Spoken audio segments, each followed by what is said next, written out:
G'day, everybody, and welcome to this episode of Pints with Aquinas. Super excited to interview Dr. Jordan Peterson. Before we get underway, I want to say thank you to Hallow. Hallow is an amazing prayer app. You've heard about it. It's fantastic. I've been advertising these guys for years now, and they've only gotten better and better. Go to hallow.com/MattFradd, and when you do, you'll get 3 months for free. We actually now have all of the audio podcasts of Pints with Aquinas over there, so you can listen to our episodes over there. Catholic Lo-Fi that I produce is over there as well. So they're fantastic, and I'm so grateful for them and their support, which made this episode possible. Also, massive thanks to our local supporters. We cannot do the work that we do without y'all, so thank you very much. On that note, if you want to become an annual supporter over at mattfradd.locals.com right now, we will send you a free beer stein. Once you become a local supporter, click the pinned article at the top of the feed and it'll explain how to get that. You'll get our Pints with Aquinas newspaper that comes out 4 times a year, our morning secret podcast. There's a ton of free things you'll get in return. But massive thanks. Very excited for this interview. Please let us know what you thought of it below. God bless. So yeah, 7 months. Good for her. And yeah, it's wild. Because that's if for you sure. had have told me when we got married that one day you'll just be eating meat, I think you'd die from that. You need vegetables, you need fruits. Yeah, you need all right. sorts No, of you things. don't. I know. It's weird. It's hard to believe. So she was on a ton of medication, Yeah. like hospitalized all the time, couldn't figure it out. And then, after about 3 months, it was like no more meds at all. Wow. And I said this before we were recording, but she reassures me, like, I'm not doing this to be cool. I really don't want to eat like this. But when she doesn't, so she had a bit of chicken, had a little bit of soy on it. She was sick for a week in bed. Is that kind of like yourself or? Close enough. Yeah. Close enough. A lot of things that were wrong with me have disappeared. Things that were very long-standing. Things that don't heal. I had gum disease, which never heals. It's 100% gone, and it was very serious. And that's a marker for cardiovascular inflammation, right? It's not just, some trivial problem with your teeth. Not that that's trivial, because it's not. But that's not curable, and it's gone 100%. Took about 3 years. Long time. So how long have you been doing carnivore? 7 years. My goodness. Yeah. Do you still miss food? Of course. Yeah, it's very restricted. Yeah. Most things I don't miss. I miss dairy and That's what, like sugar. Sweet. I miss sweet ice cream, for example, has been a real problem. So that's what she knows she needs to cut out now, because she's been doing steak and sticks of butter in hot water. Yeah. And then I think she needs to cut out the milk, because that's the... Could be. Yeah. But this brings us to an interesting point, because I mentioned that 10 years ago, if you had said this is a viable diet, no one would have believed you. Here's the point. In the internet... Just shows you what we know about nutrition. All the nutrition science is rubbish. All of it. Partly because they don't ever do randomized trials. Like, so how can you can see what people eat, you can correlate with an outcome. It's completely useless. It's completely misleading. You have no idea because there's nothing controlled. People who eat more beef have more heart disease. It's like, what else are they doing? Well, 1,000 other things. Yeah. Well, how do you control for all 1,000? Well, you do random assignation to group. It's the only way to control it. There's no other way. The correlational studies are useless. They're useless, and there's hundreds of them. And, the idea that you need fiber, it's like, no, you don't. That's wrong. And are plants necessary? Doesn't appear to be. You can live on meat. Carbohydrates, there's no recommended daily allowance for carbohydrates. 0. There's no recommended daily allowance. You don't need them. They're not vital. So can you run on protein metabolism? Yes. Does your brain prefer it? Yes. Does it reduce seizure activity? That's been known for a century. So, I talked to a psychiatrist at McLean's Hospital. So that's the premier psychiatric institute in the U.S. He's starting a treatment center at McLean's based on essentially on a carnivore diet to treat endogenous depression, right? So that's depression that has no obvious stress-related cause, manic depressive disorder, and schizophrenia. I've never believed those were psychological diseases. I thought, no, there's something wrong. especially with schizophrenia and manic depressive disorder. Well, depression too, for that matter. We know that it's associated with inflammation. That's been known for a long time. So he thinks they're metabolic diseases, and he thinks he can treat them with the carnivore diet. So there are serious people taking a look at this. And then there's all the, people say, well, anecdotes aren't data. It's like, fair enough, but when you have like 2,000 or 3,000 of them, they're suggestive of a hypothesis. That's right. You're going to derive your hypotheses from observation. Yeah. When I interviewed my wife and we talked about her carnivore diet, you're used to getting people snarky and contradicting in the comment section. You know, that's where people go to do that sort of thing. But I'd say 99% of people who had the exact same story as her. Yeah. Well, and I've met literally hundreds of people on my tour. They show me pictures. I lost 150 pounds in 1 year. Like they're shell shocked. Right? Yeah. Well, when I started it, I lost 50 pounds in 7 months. And I had gone for a year before that. I ate no sugar and I didn't lose an ounce. Nothing. Which was very disappointing. I didn't gain any weight, but I didn't lose it. And I'd gained weight. People gain weight as they age, pound a year, let's say. Well, over 40 years, so I was about 50 pounds heavier than I am now. It all disappeared in 7 months. It was shocking. I have the same physique that I did when I was 25. It's like, that's pretty good. I'm 60. I gained muscle mass. It's ridiculous. So I did it for the month of January and I gave up. Even though I felt better, I could recall things faster. I decided I don't need to do this. I don't want to do it. So I don't want to be optimal. Was basically what I concluded, because I would rather have a beer every now and again or something else. Yeah. But I actually got really sick of meat. In the beginning, I loved it. Absolutely. As red as you can get it. And then I had this, I don't know what they call it, like meat phobia, meat fatigue. I don't know. I got to a point where the idea of eating meat was disgusting. Did you go through that? No, I wouldn't say so. I've been fortunate to not have that happen. That kind of happened to Michaela, my daughter, when she was pregnant. Yeah. But, people's food preferences tend to change dramatically when they're pregnant. So God only knows what that means. No, I don't get tired of meat. And great.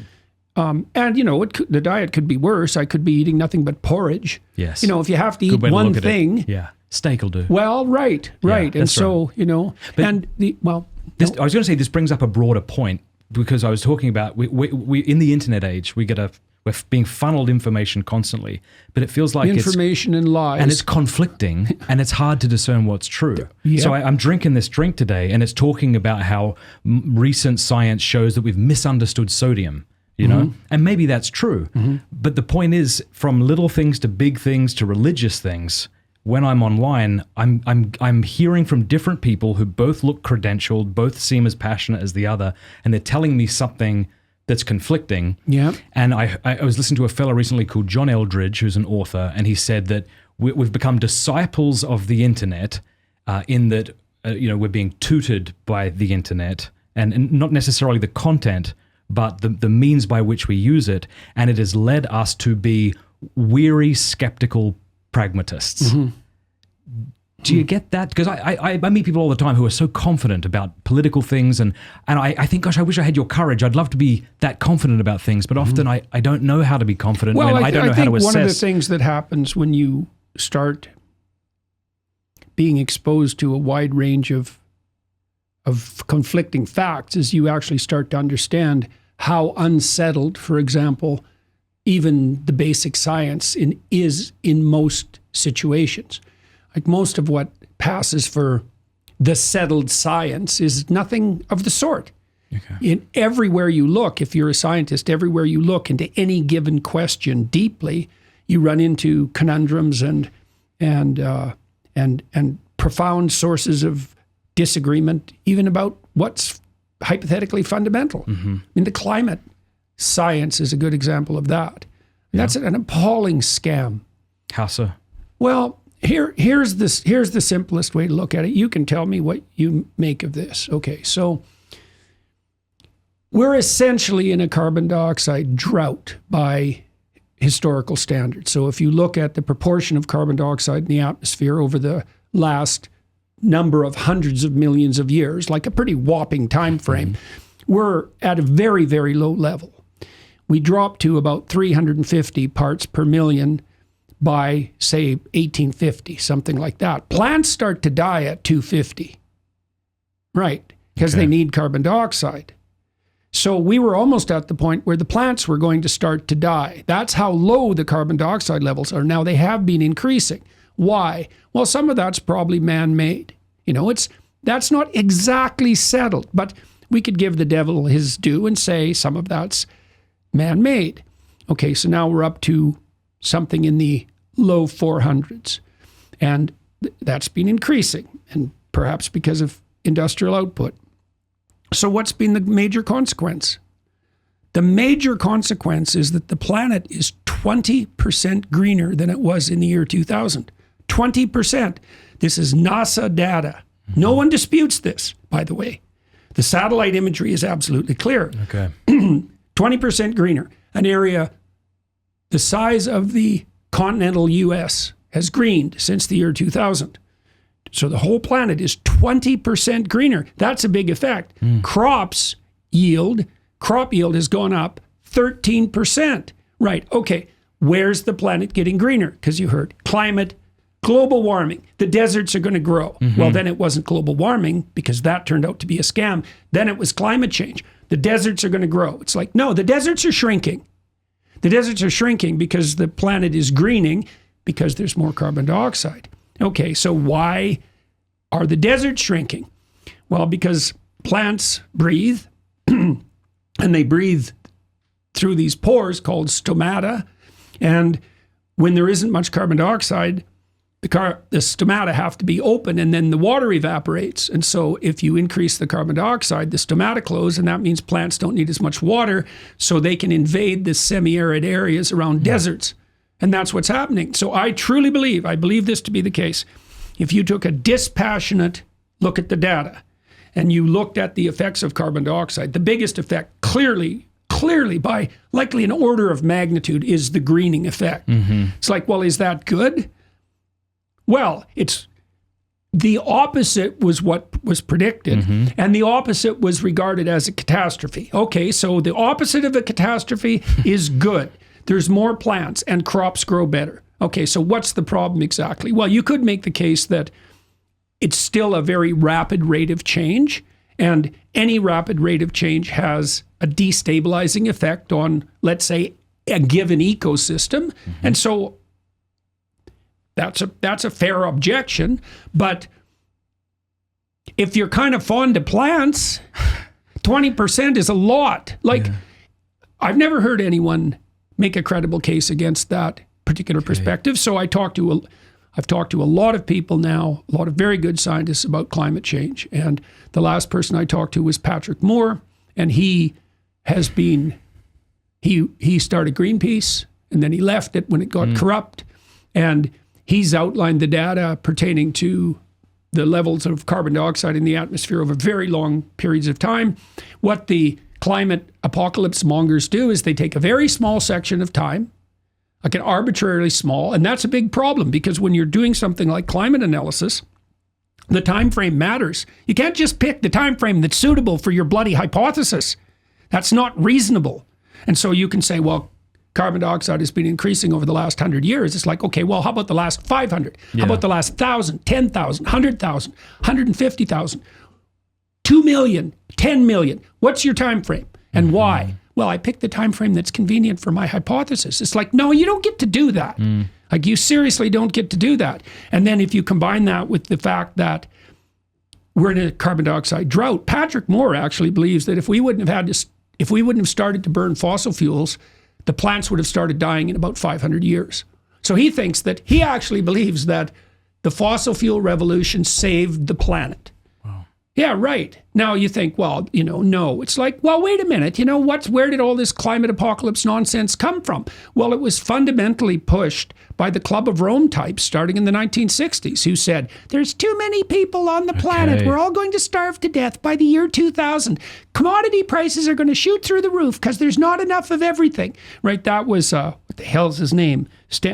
Paul Ehrlich wrote The Population Bomb, and he made a famous bet with Simon, Julian Simon.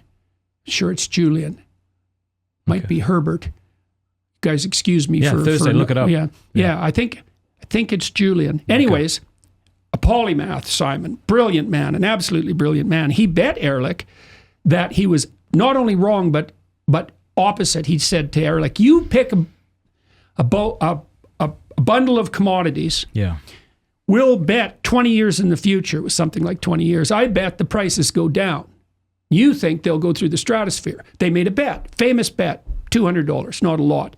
Well, Simon collected, because by the year 2000, not only was there not mass starvation, there were far fewer hungry people in the world, and all the commodity prices went down, because that zero-sum Malthusian view, that's like, you're an idiot biologist if you're a Malthusian. Why? So Malthus was the clergyman who proclaimed that unconstrained, a population will grow until it consumes more than the available resources, and then it will collapse. Okay. It's like, well, that works for yeast in a petri dish. Okay. We're not yeast. We learn. It's the wrong biological model, and not just a little bit. Like, it's seriously wrong. There's nothing more brutal than a zero-sum game ideology. There's not enough for everyone. Oh yeah, really? Is that a fact? There's not, eh? So who doesn't get what they need? Well, the bloody greens, though, nature worshippers, it's like, well, let's screw the poor. They don't need the wealth we have in the West. They don't get fossil fuels. It's inexcusable. So who's pushing it, and why are they pushing it? Who's pushing it? The climate change. Cynical anti-humanists possessed by the resentful spirit of Cain, socialists, communists, and people who worship nature. And I mean that in a very specific sense. I mean, look, the Irish government is planning to cull 200,000 cows. Why? To change the weather. This is where we're at.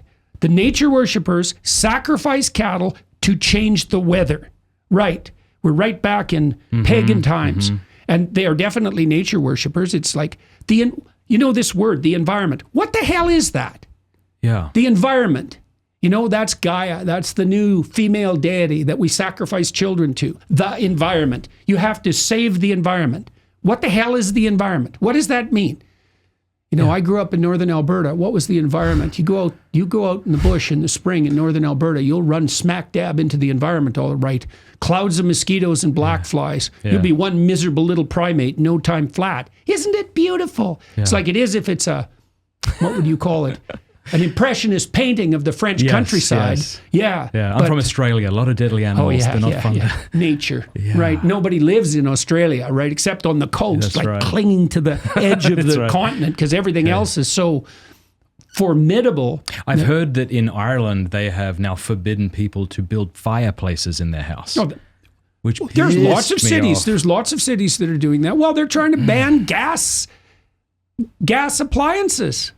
For the same reason, Montreal in Canada, they were going to ban the wood-burning ovens that there's a Jewish community in Montreal that's very long-standing, and they make excellent bagels. They're famous, like New York bagels. Montreal bagels are famous too. And they cook them in wood-burning ovens. They did the same thing in New York with the pizza ovens. You can't have a wood-burning fireplace. It's like... So these bloody nature worshippers, they'll take everything from you. Do you know what the C40 consortium is? No. I've heard of it, but I don't know enough about it. Yeah, well, they're a lot of fun. You can look them up. Yeah. It's a consortium of municipalities, 40 of the biggest cities in the world. They've all signed on to this. Okay. So what's their agenda? You can't even believe this is true. Like, it sounds like a conspiracy theory. Yeah. I've read the documents like 3 times because I read them, and then 2 months later I think, there's no bloody way that can be right. 1 short haul flight per person every 3 years. Yeah.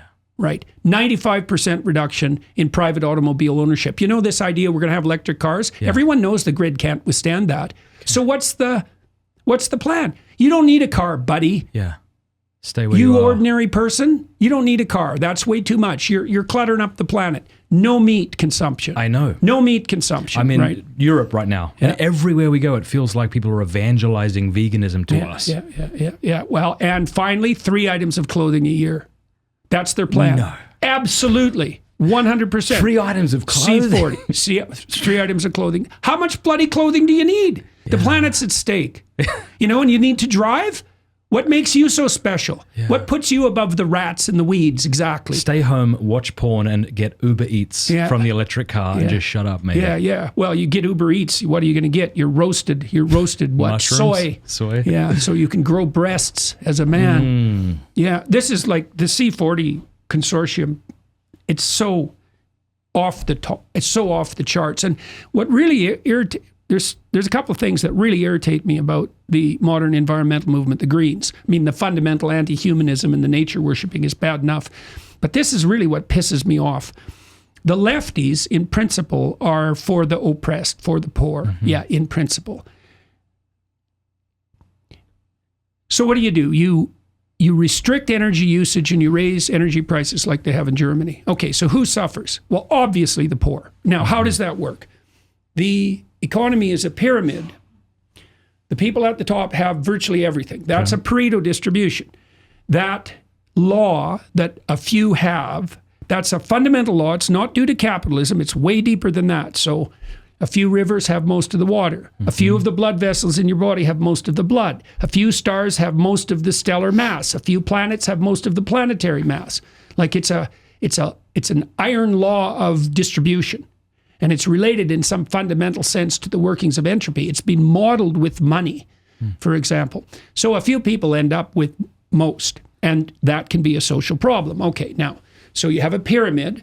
Few people at the top are hyper wealthy. It's not like they're sitting on sacks of cash, their money's distributed out in the economy. But then right at the bottom, you have a very large number of people who are barely hanging on. Right there, like one crisis away from catastrophe. 1% employment decline is a 5% increase in psychiatric hospitalization, right? Because these people at the bottom, they're just barely on the margin. Yeah. Crank up energy prices. Yeah. Yeah. So that's the leftist solution. And so my observation with regard to that is, all right, so you bastards, when it comes down to it, you'll sacrifice the poor to facilitate your delusions of planetary messianism. That's your plan. And then you think, well, that's a little harsh, Dr. Peterson. It's like, really, is it? Are they pro or anti-nuclear? Well, they're anti-nuclear. Well, isn't that interesting? Because nuclear power, especially with the new technology, actually happens to be quite safe. The small reactors can't even melt down.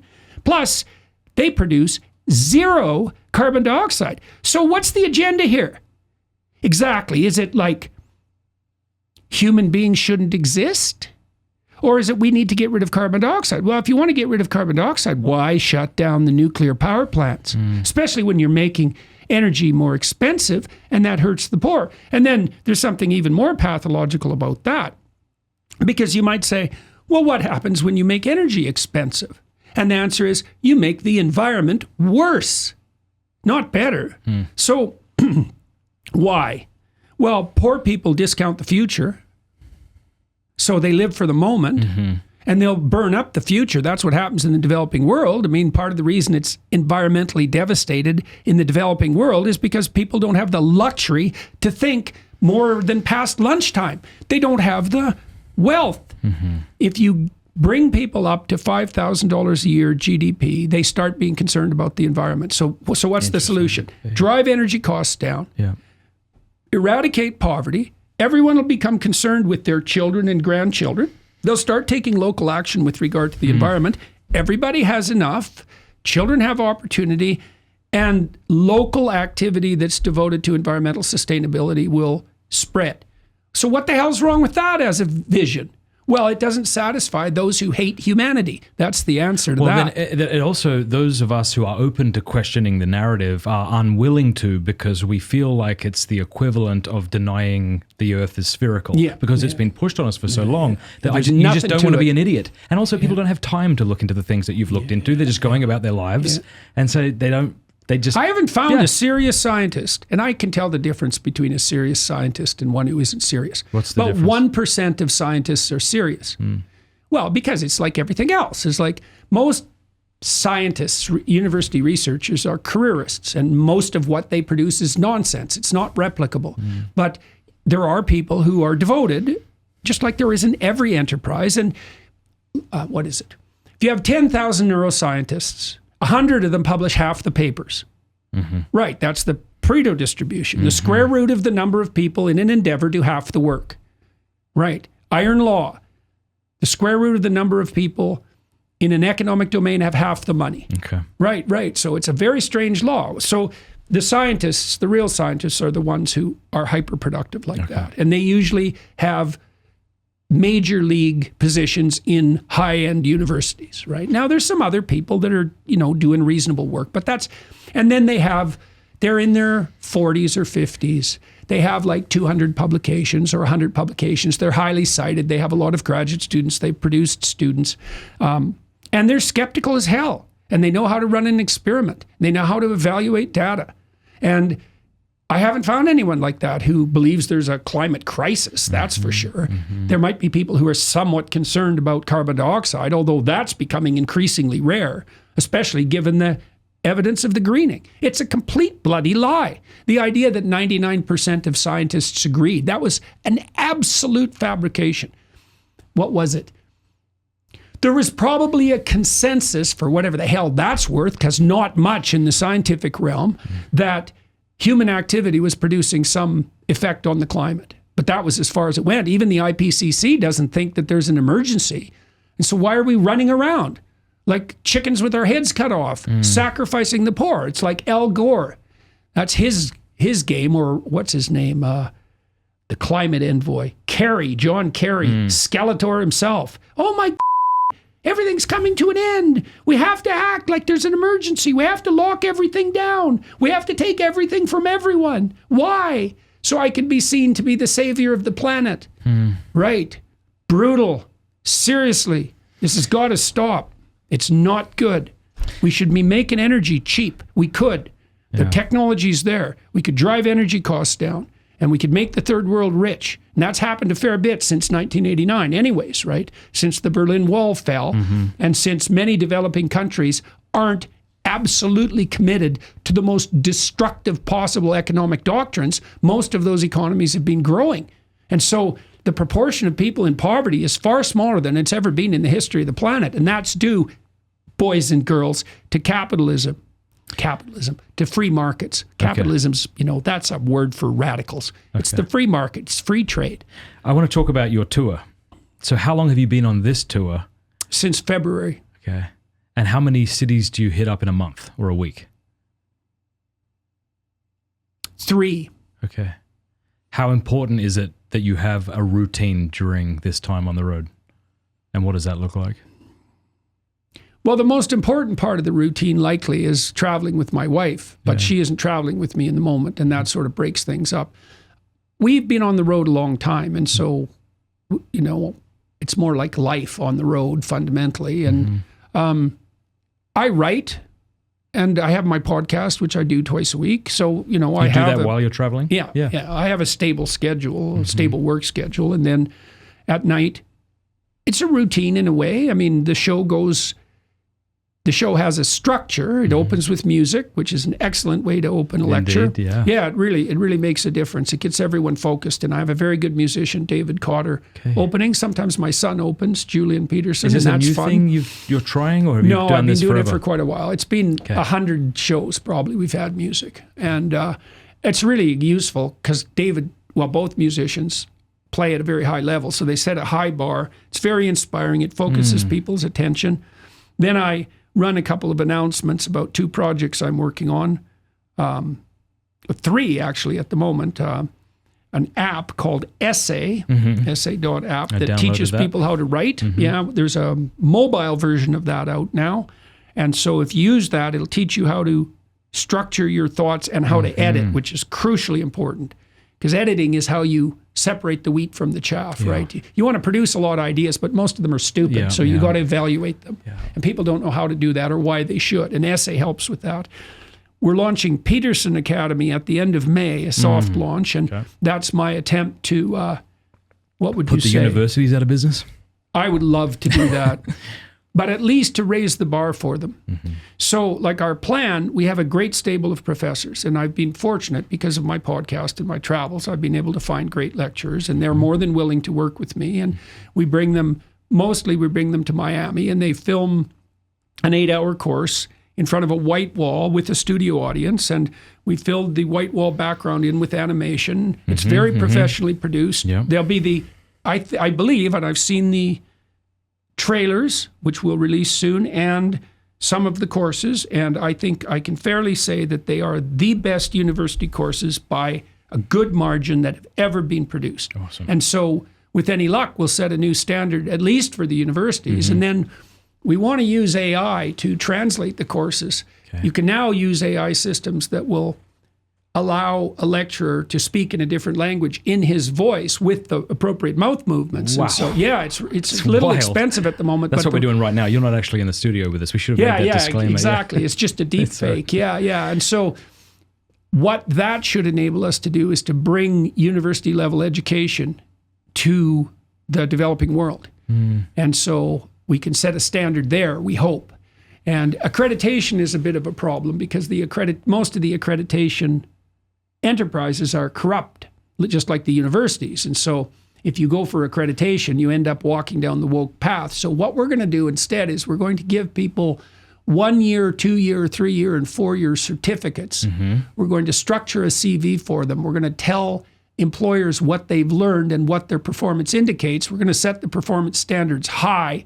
We're going to make sure that our graduates are literate, and we can guarantee the potential employers that they're not woke ideologues, propagandized by dim-witted leftist radicals, hell-bent on the destruction of our economic system. You think maybe, potential employers might be, what would you say, interested in that, given that it's in their, well, they're playing that game. So, despite the proclivity of corporations to be woke and even the fossil fuel industry to play the green game, you'd think that a certain degree of self-interest and good old-fashioned reliable greed might win out in the end.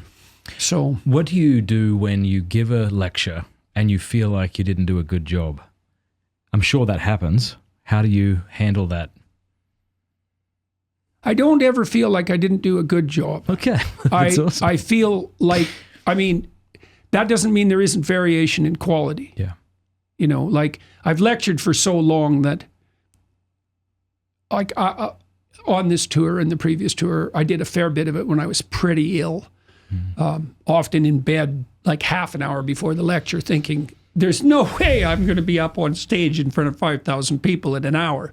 But I have a very large cache of stories. Yeah. Because I've been doing this since 1984. I was a long time, right? 40 years. I was 1 year old. Keep going. Well, there you go. Nobody there asked you go. me. Sorry. Yeah. And I trained myself to lecture without notes, really right from the beginning. Now, when I was a junior professor at Harvard, I did use slides because when I was learning new material, I needed the scaffold, but I tried to dispense with that necessity as rapidly as possible. And that means you have the stories at hand.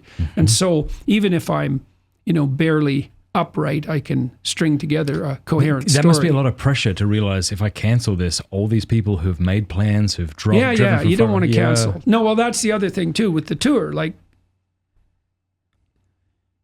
to do a tour successfully, you have to have your priorities right. Okay. And the fundamental priority is that you're there half an hour beforehand and you're bloody pleased that everyone's there. Right? You got the right attitude. The music helps with that too. Yeah. Because it's amazing that all those people showed up. It is, especially for this kind of thing.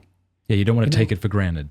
Not in the least. You go home then, right? Yeah. You never take the fact that people aren't throwing rocks at you for granted. I love that. I'm dead serious about that. That's awesome. I'll do that. Yeah. For sure. Especially if you're in the public eye. Yeah. So if there's 4,000 people showed up and they're, hoping for something positive to occur, it's up to you to be there and deliver.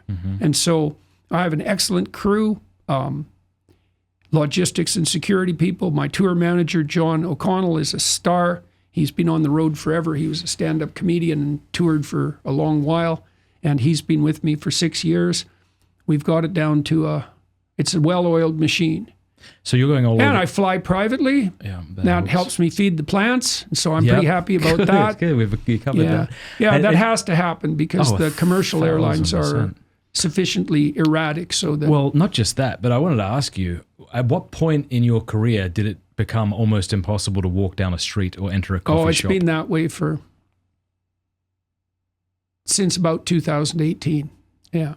Was there a tipping point where you realized, I need to do things differently to other people now? Tipping point was probably, there was a number of tipping points. Yeah. There was some protests in Canada, a furor around a compelled speech law. That's really where things started. Then there was I did a lecture series in 2017 on Genesis. That was a public lecture series, and that became very popular online. And then I launched my book, and then I had an interview with Kathy Newman from Channel 4, and that was explosive. Yes, it was. Yeah, and it's still explosive. People still bring that up. Well, it's still watched. I think it has 40 million views now. I know you've said this, but it's remarkable that they put that online. I mean, to their credit, they didn't edit it. They could have, to their credit. No? Yeah, I think they thought that it went well. Oh, I see. Oh, I believe that. I'm certain of that. Okay. Oh, no. Had they understood what they were doing, they wouldn't have done it. That's for sure. I was amazed they put it online. They thought it was fine. Well, Kathy herself has commented on it. She thought she did a fine job. Okay. And what do I think about that? She only had about 4 tricks. I did an interview with, what was her name? Helen Brown from GQ. I remember that. Yeah, that's got like 63 million views. She had 200 tricks. She was much more. Well, it seemed like you knew that, because it seemed to me, correct me if I'm wrong, that you came in there with your elbows up. Well, normally when you go for an interview, people have at least enough, what would you say, graciousness to fake hospitability. Yeah. Well, there was none of that on display. Wasn't there? No. The room was an ice cube. I knew that the jig was up when I walked in. No, and her interview style, reprehensible Philistinism. Her interview style is fundamentally lay every verbal trap you possibly can to snare the unwary, so they devastate their reputation to redound to your moral superiority. It's a brutal game. And I can play it because I was a clinician. Mm-hmm. And so it's a dangerous thing to play tricks on me, because I've seen a lot of tricks. And normally, I treat people like they have goodwill. Mm-hmm. But if they play 3 tricks, I think, I see, you're insane. I know how to deal with that. So that was that interview. I've heard you say you're not confrontational by nature. Is that what you said? Or you don't enjoy... Yeah, well, I'm an agreeable person. I wouldn't have been a clinician. So this is remarkable to me, because you do go on the offensive when you feel like someone's attacking you, which is, of course, what you should do, I think, in moderation. You did this recently with that fella Destiny. Yeah. I mean, that was fun to watch. And I thought the two of you, it was an excellent exchange, but you seem to have no trouble calling people out and getting a... Yeah, well, just because I'm agreeable doesn't mean I'm an idiot. And there is a distinction there. And it's been something I've wrestled with my whole life, because I was a peaceable and agreeable child. Okay. And I grew up in a relatively rough town and with relatively rough people. And I had to learn to hold my own. And that was I skipped a grade, so I was young and small in my class. That also put me at a disadvantage, especially athletically. And my friends were like tough kids. Mm-hmm. And you had to learn to defend yourself, and I could defend myself verbally. Okay. So as an agreeable person, did you have to learn how to, be disagreeable? Definitely. Have it be uncomfortable, but just keep going anyway? Yeah, I learned that all the time. Every agreeable person has to learn that. Yeah. I mean, that's partly what you do as a therapist. One of the reasons people come for psychotherapy is because they're depressed or anxious. That's very common. Yeah.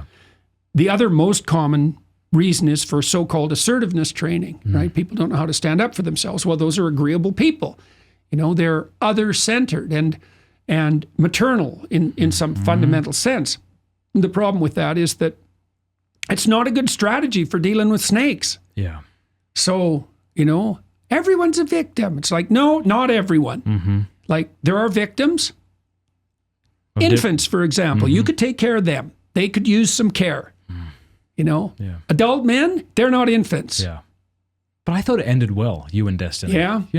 Because you even said, like, hey, we're getting everything out here. We're trying to come to something, and sometimes you have to be a little unruly in how you seek it out orally, The problem with I found that likely I had the most qualms about that podcast of any podcast I've done. Well, the reason is see, I learned this when I was like 24. I learned that I had a proclivity to battle verbally to be right. Okay. Right. And that was a status thing. I'm right, you're wrong. So, that redounds to my credit. I use my verbal intelligence as a weapon of dominance. Well, I stopped doing that when I was like 23. I thought, that's the prideful worship of the Luciferian intellect. It's a really bad idea. Like, seriously, it's a seriously bad idea. And so I don't like talking to people who want to be right. And destiny wants to be right. And so I found it was out of my bailiwick because I usually talk to people who want to talk. Yeah. Right. And I can disagree with them. I disagree with Russell Brand about lots of things. We get along just fine. Yeah. Right. And the reason for that is that Russell talks and listens. Yeah. He isn't hitting me with a hammer trying to be right. Yeah. And so I don't like those arguments. I don't like arguments. No. And people don't like arguments generally. This is why Joe Rogan is so popular. Yes. Rogan doesn't argue, and he isn't trying to be right. I mean, he has his opinions, and he'll defend them. Well, it depends what you mean by argue, right? Like, I would say he argues in the good sense. Well, if he disagrees with something, he'll give say his what reasons. He thinks, but he's not trying to be right. I see, yeah. Joe doesn't play primate dominance hierarchy games. If he did, he wouldn't be where he was, he is.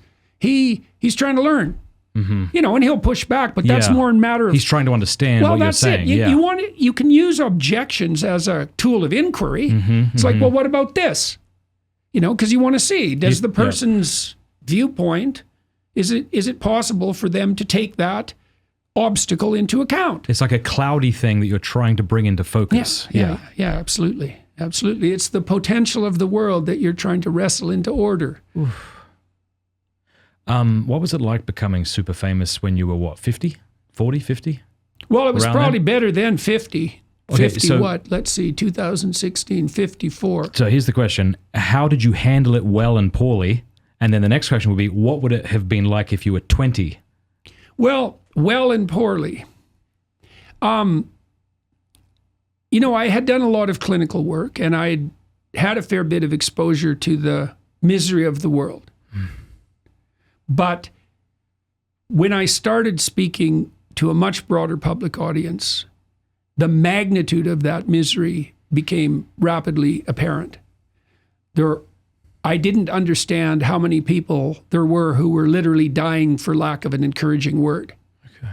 And that came on me full force and constantly. And I think that's part of what made me ill, because I was very ill from 2018 till 2020, like terribly, terribly ill.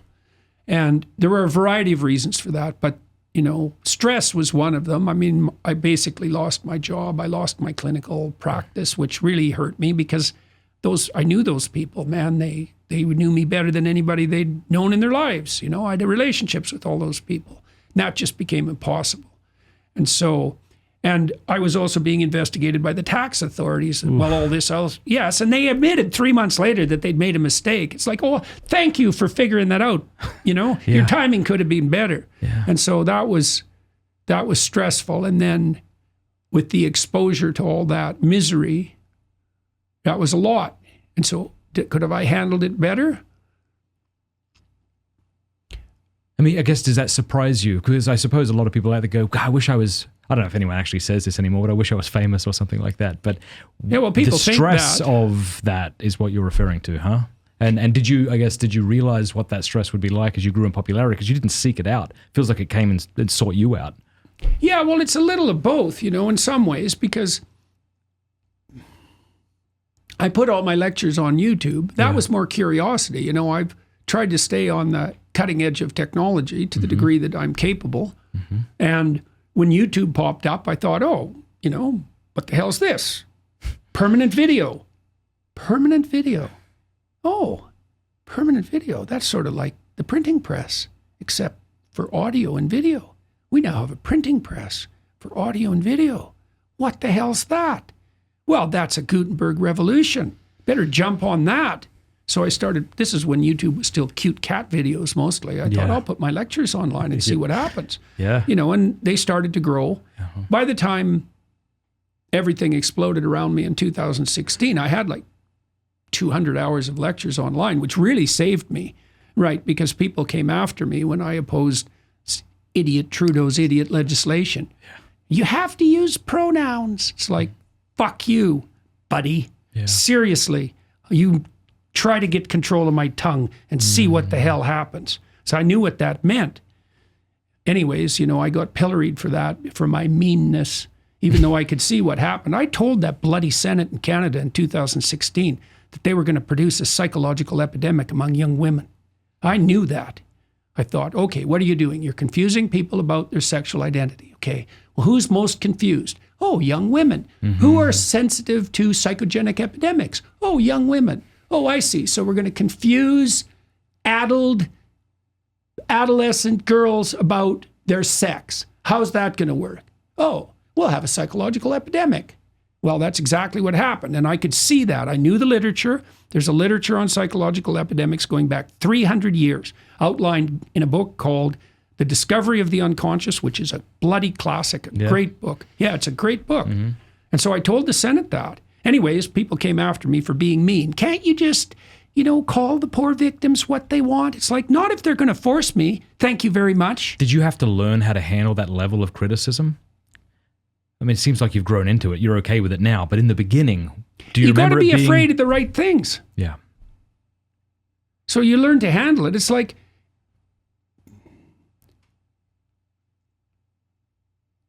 I learned in the 1980s that totalitarian states depend on the lie. I spent my whole life studying atrocity. Nazi atrocity, Soviet atrocity, Maoist atrocity, North Korean atrocity, Japanese atrocity, serial killers, sexual slayers, like you name it. You know, and I had a fair number of pretty dark people in my clinical practice too. And what did I learn?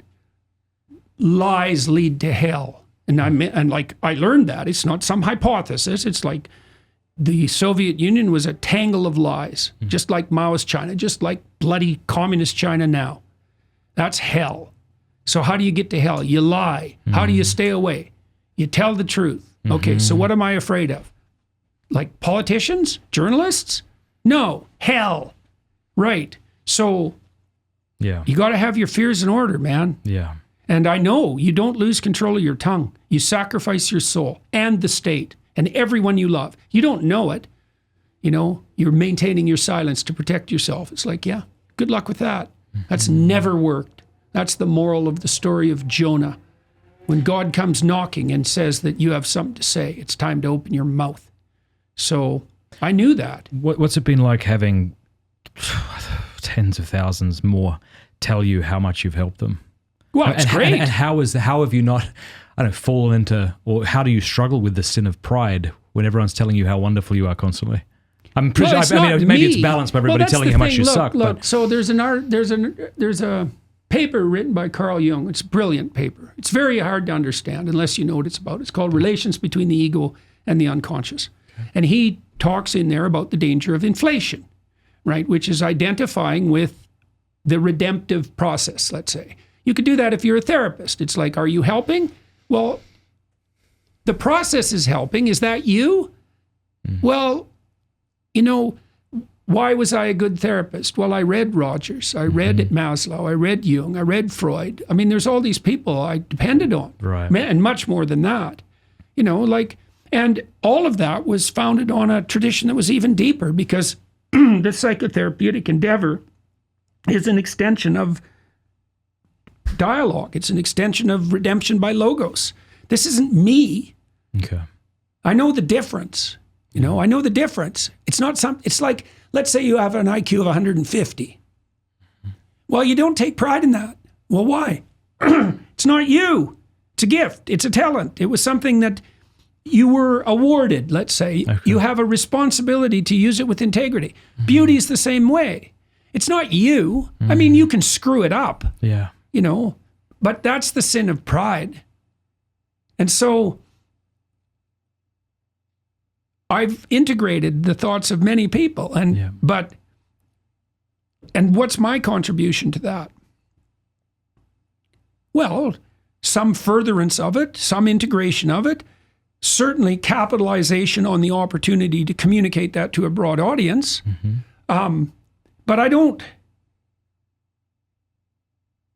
and this is probably an advantage of being older too. It's like, what the hell do I want?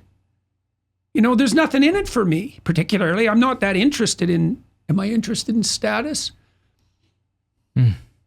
Well, everyone wants, if they have any sense, everyone is appreciative if they have a stellar reputation. And if you have a reputation for actually being of aid to people, it's like, yeah, that's pretty nice. That's why I keep doing the tour. Yeah. You know, because in principle, it helps people. That's what they say. Yeah. And it looks like it because lots of them are thriving. And that's what I keep hearing. So why would I stop doing that? Yeah. Especially when the world is so unstable. It's so unstable. So, okay, so if you were 20 and this had erupted, how would you have handled that differently? Would have that gone to your head in a way that... Oh, more. Yeah.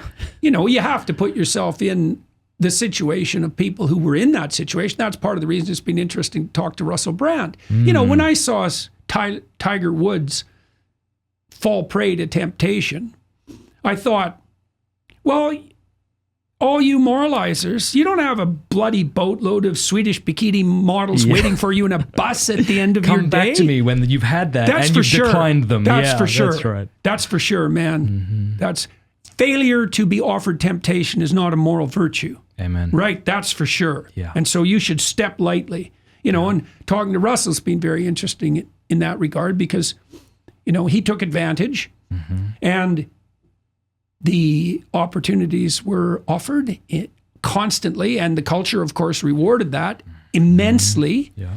And he found it hollow and hurtful in the final analysis, which is exactly right.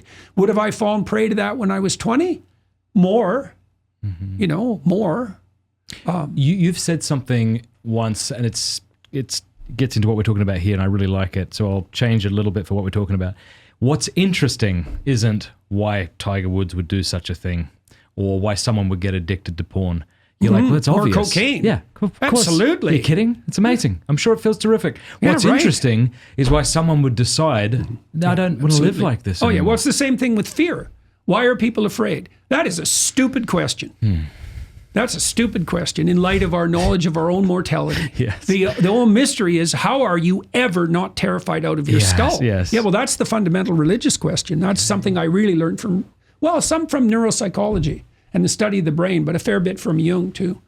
You know, that belief, well, that fear itself is inhibited by the presence of a structure of integrated meaning. And you know, there are skeptics on that front, like the terror management theorists who think that it's only delusion that saves us from terror. But no. Bad philosophy, bad philosophy, bad psychology, bad philosophy. It's like, no. First, well, the terror management theorists, they think the fundamental fear is of death. That's just because they're not very wise. They're not very deep. There are things that are much worse than death. So I love how honest you are. Are you afraid of death? Am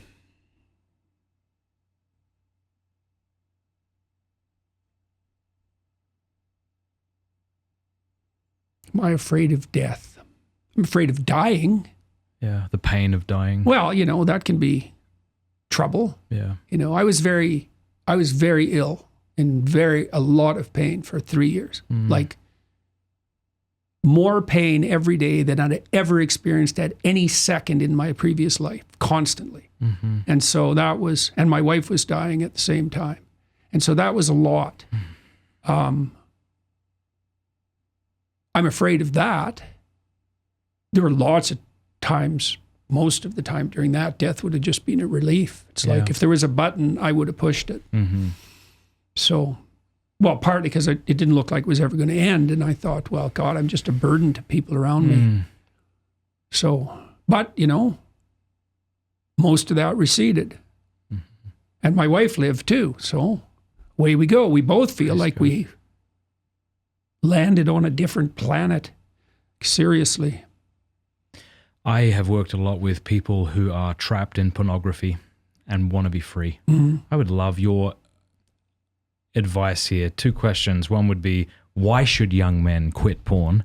And then what's your advice to young men who feel like it's just inevitable? Like I started when I was young. I've tried all the tricks and tips. I don't know how to stop. I keep promising myself I'll stop, only to go back like a dog to its vomit. So first of all, why should they think about quitting porn first of all? Well, no one ever quits anything. They replace it with something better. Okay. Right.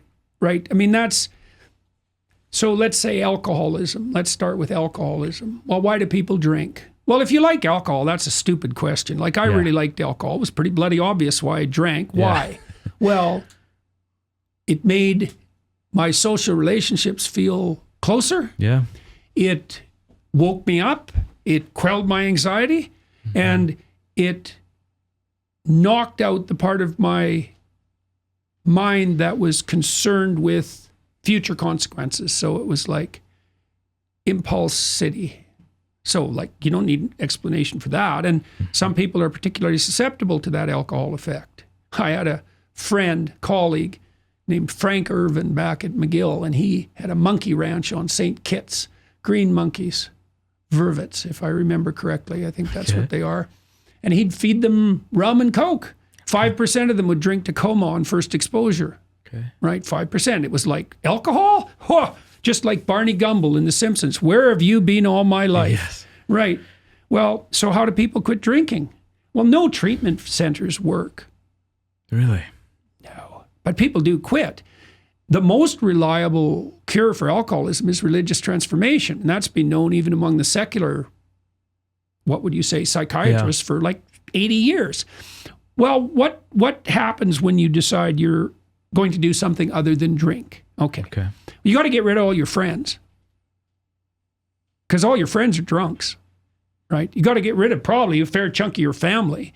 All of your social habits are wrong, every single one of them. Everything you do that isn't work, that's alcohol related, that's your life. All that has to be replaced. You need a replacement. So I would say to young men who are listening to this podcast, for example, if you want to stop engaging in a self-destructive, impulsive, and juvenile habit, whatever it is, make a plan. We have a program online at selfauthoring.com called Future Authoring. It's like it helps you make a vision. So you're ashamed of yourself for some reason. That's why your conscience is calling at you. You know you're taking the easy way out.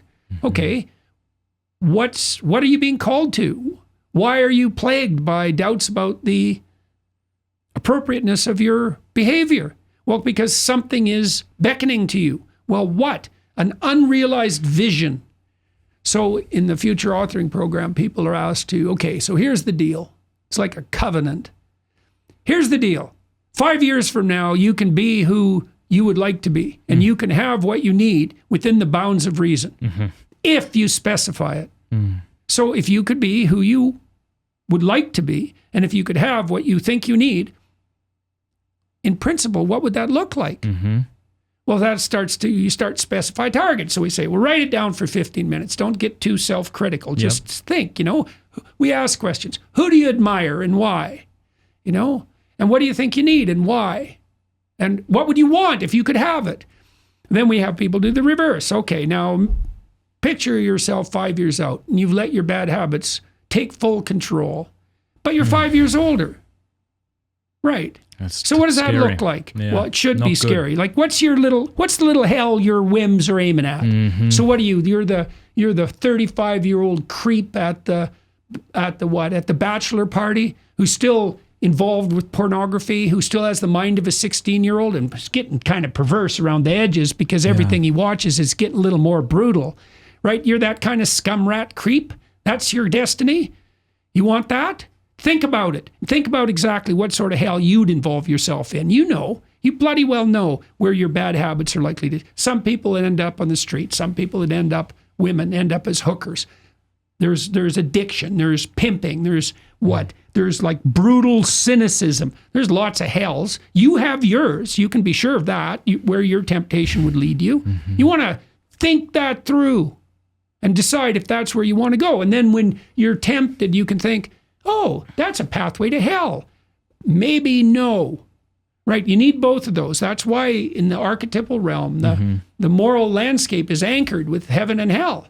You need something to run the hell away from, right? Because that avoidance motivation, all that negative emotion, that's really useful. Okay. Like anger's part of that too. You want to have that Motivate behind you. Yeah. Damn right. You want your fear, you want Satan behind you, pushing you forward, right? Exactly. Not in front of you, barring your way. But there needs to be something to run to. Well, that's the other thing, is that gives you incentive pleasure. And that's exactly what drugs do. That's also what pornography does.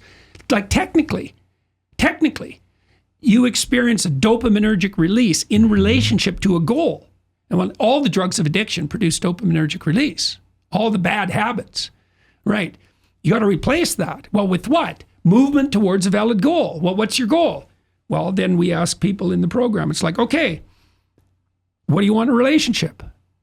Like if you could have what you wanted, what would it look like? Think about it, vision it, envision it, imagine it, let it reveal itself to you, right? How would you like to structure your friendships? What would you like to do to put your family in order? You know, how would you aim with regard to your career? How would you educate yourself? How would you take care of yourself mentally and physically, assuming you were, trying to do what was good for you liked yourself, which is a very difficult thing to pull off. How could you serve your community? Flesh it out.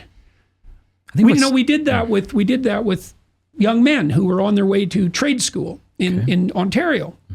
And they sat and did this exercise in 90 minutes. Because we say, do a bad job. You're not going to get it right anyways, your bloody plan. That's do so a helpful. bad job. Yeah. We dropped their dropout rate by 50% with one 90-minute writing. And we matched that. We randomly assigned a group. The other group did a writing exercise too. They talked about what they'd done in their life the last couple of weeks, matched for amount of writing. Right? And we did it at McGill. We got a 35% increase in grade point average among third-year students. We did it at business school in the Netherlands. And the people it helped most were minority young men who had a bad academic record. They just ratcheted themselves up. Because young men in particular, if young men don't have a vision, they just don't play. It's like, up yours. We're not going to work in school. We're not going to work. We're not going to commit. It's like, if you don't have a place for me, if I don't have a plan for myself, I'm just not going to play. That's part of being disagreeable. And so that's why young men are failing so dismally. What scares me is when you said, where will you want to be in 5 years? Like, what do you want? Yeah. As soon as you said that, I applied that to myself, and I was terrified because I didn't know. And I wonder how long I sat with that if I'd go, I don't know. My wife and I sat down on a New Year's Eve once, like, okay, what are our plans? What do we want this year? And I was like, I don't care. And it was an apathy. It felt like we lost some juice. I lost some energy. I can't think of what I want right now. Is that? Yeah. I hope that this is a common experience people have, or is this just me? Well, it's not. Look, one of the things that's very pathological about our culture is that when I built these exercises, this is a decade ago probably, I started working on them. I started to understand that people live in a story and that you need to get your story straight. And then I started to understand that no one ever did that in our schools. And then I did some background research into that. Well, why don't we teach people to be visionaries in school? Ever. Not even once. Never. We never do it at all. Okay. Right? Never. Yeah, all right. The school system, the public school system in North America and in much of Europe and in Japan was literally started by fascists. Literally. So it was the Prussians first. And the goal of the universal education system was to produce soulless and obedient soldiers. Right. Okay, so then that was imported into the U.S. This was before fascism was like Mussolini and Hitler, so there were fascists who weren't self-evidently as evil as they became in the 1940s, but they were interested in the amalgamation of corporation and state, let's say. They regarded the super state as a necessity to rule over the, vast masses of unwashed. And at the same time, late 1800s, rural people were flooding into the cities, mostly for factory jobs. And there was some real concern that their children would need to be trained to abide by a schedule. And so that's why you have the school system set up the way it is. Rigid rows of desks, bells. That's a factory. It's obviously a factory. It was set up on factory lines. It was to train people to become obedient factory workers, just like soldiers. Well, that was great in like 1880, although it wasn't, obviously, because they could have been being trained to be entrepreneurs. And the system was set up specifically to make sure that didn't happen. Okay. I'm dead serious about that. Right. It's stunning. Well, it's fine. But now, I mean, have we not progressed? Well, no, the answer is we've actually regressed, because now we not only do we train people to be like subservient robots, we demoralize them with idiot Marxism. And so we've taken a bad lot. We've taken the worst of the fascists and the worst of the bloody Marxists and turned that into the education system. So it's stunning, you know, that. Well, we also published 3 studies with this program. Not one university has picked it up, even though we showed like 50% dropout rate decrease among young men. It's like stunning. It's stunning. It's amazing. And we did the research very carefully. We replicated it 3 times in different places, different countries, at different levels of the educational strata. And there's a big literature on writing and its beneficial effects. Well, it's no different than thinking. You know, you think thinking works. It's like, well, why don't you try thinking about your future, for example? And so, if to get back to what we started with, it's like you got to replace your idiot juvenile personality with a more mature vision. Yeah. That's how you quit. You don't quit by stopping, because then what do? It just leaves a hole. It's like the alcoholic stops drinking. Well, he's got no friends. I see. Yeah. He's got no family. He doesn't know what the hell to do with his time, right? It's a big void. And then stress comes along. It's like, oh, drinking time. Or maybe, or not stress, maybe something great happens. That's often when people fall off the wagon. It's like, well, people drink to cope. It's like, not usually. The real drinkers drink to party. And most of the people that I knew that were addicted, is like the biggest risk for them was occasion for a celebration. Right. You said religious conversion is the number one thing. Well, it's radical personality transformation. Yeah, what is religious conversion? How do you understand that? What does that mean? Well, at the simplest level, it means determining to aim up. What does that mean? To be better, to act with virtue? To be better, to decide that you're going to be better. Yeah. And there's stages in that. Like the simplest stage, fundamentally, is, well, make a list of all the stupid things you're doing that you know are stupid. Yeah. Right? Everyone can do that. Yeah. It's like, what's making your life not as good that you're doing? Yes. You know, you should be able to write a few things like that down. Definitely. Okay, then you take those and you think, okay, is there any of those I would stop?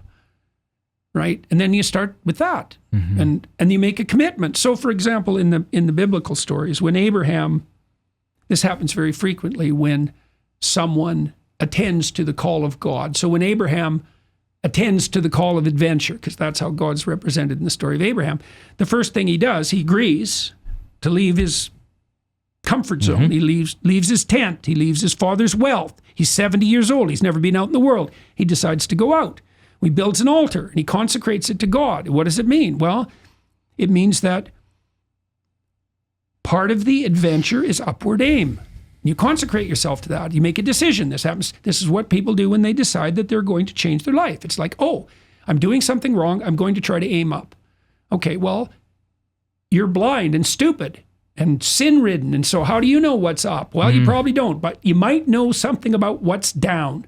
Yeah. Right? So you can start with prohibitions. That's why the 10 Commandments are basically prohibitions, right? They're not how to climb to heaven. They're how to stay away from hell. Well, that's not a bad beginning, right? And so you do this in therapy with people. It's like, okay, you're miserable. Well, what is it that you're doing that's contributing to that misery as far as you're concerned, right? This is your own judgment, that you can identify, that you would take responsibility for, and that you would be willing to work on changing. Okay. Well, that's a good start. Yeah. Start with so for example, with regards to spoken truth, we say, well, tell the truth. It's like, what do you know about the truth? Yeah.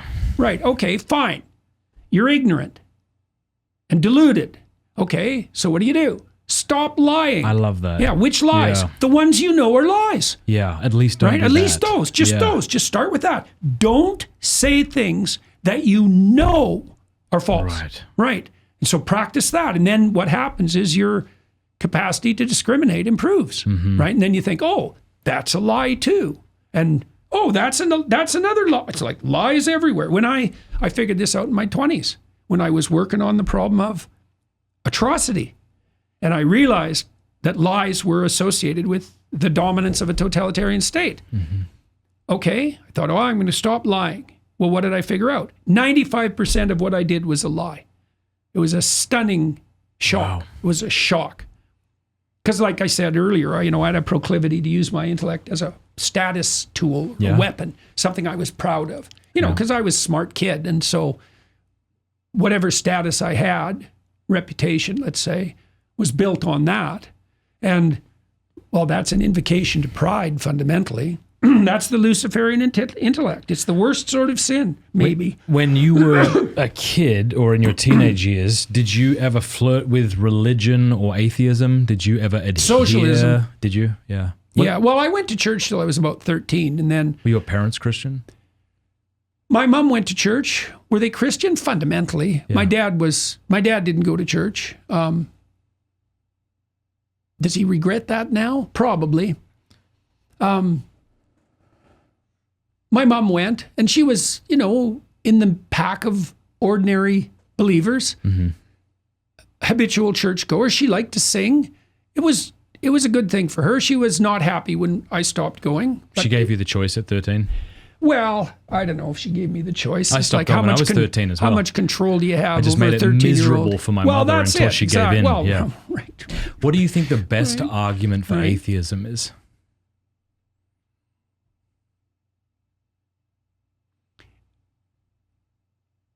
I don't think there is a good argument for atheism. I think it's based on a fundamental misunderstanding about the nature of the world. So it's just, it's what would you say? It's an illegal chess move. Okay. Well, it's based on the wrong...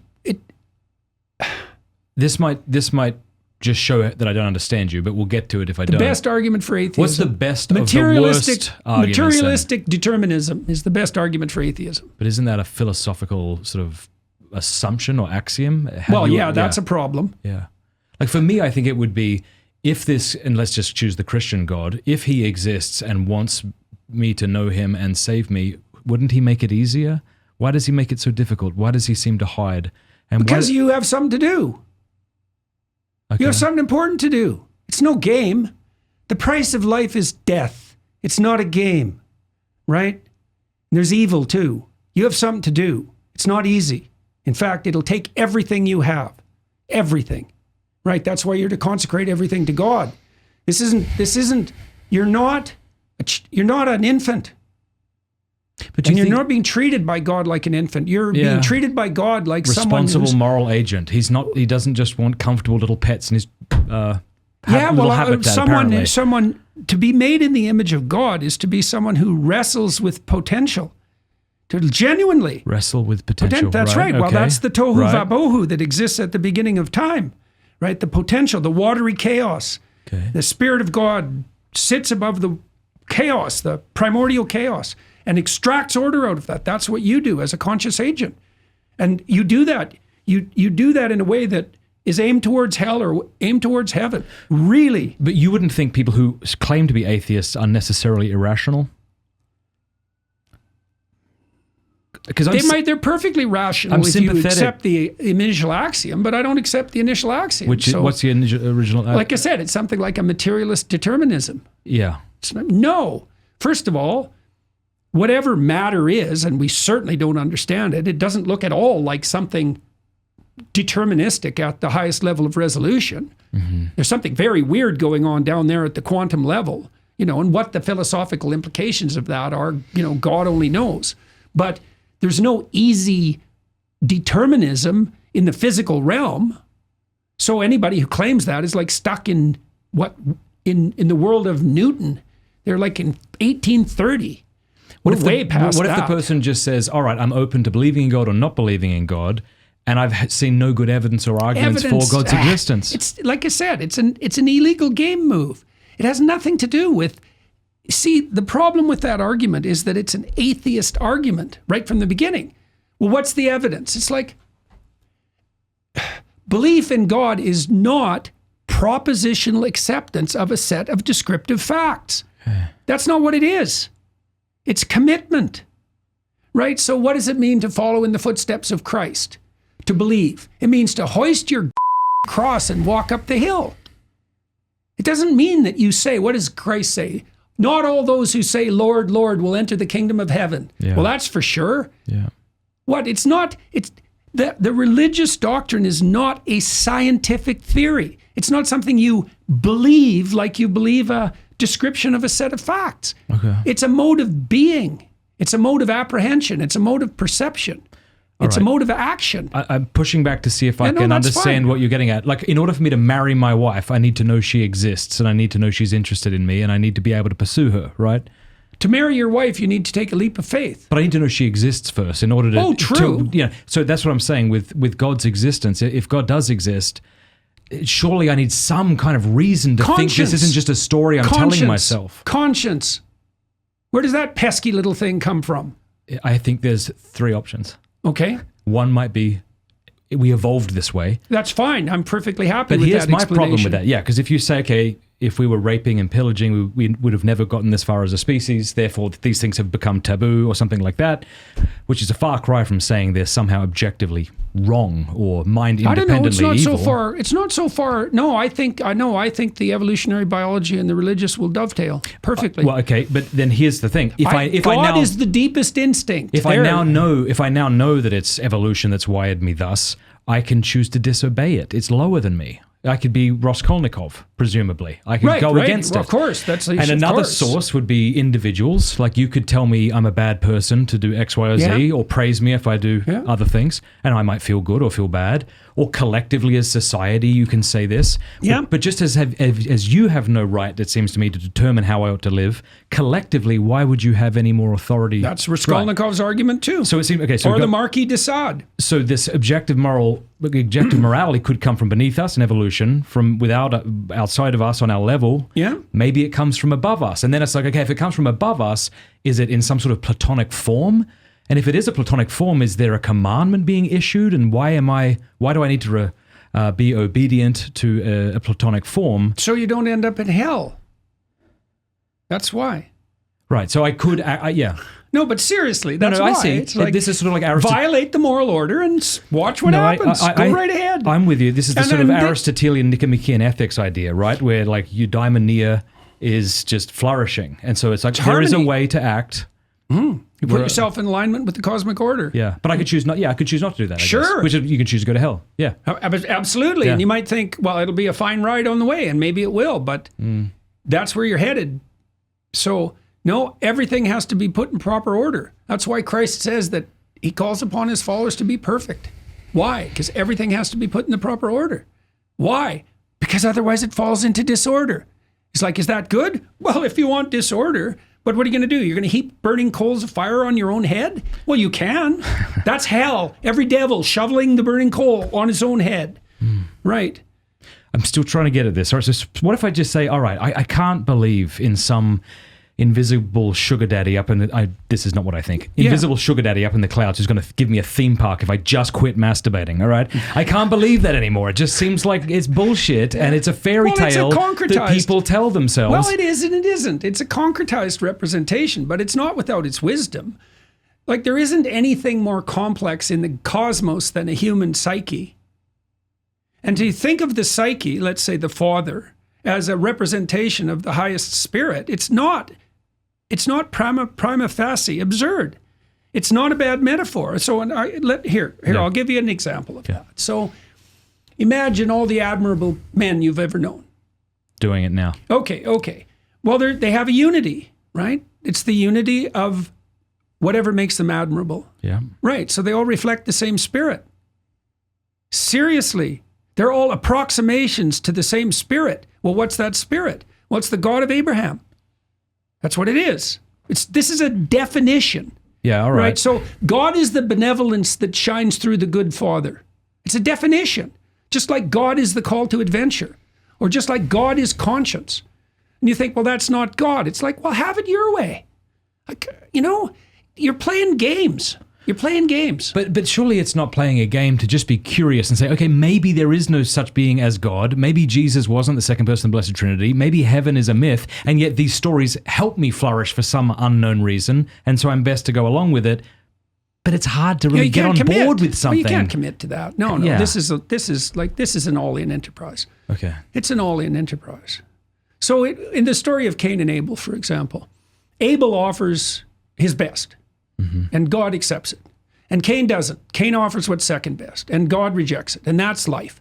And everyone knows that. It's like life is a fatal game.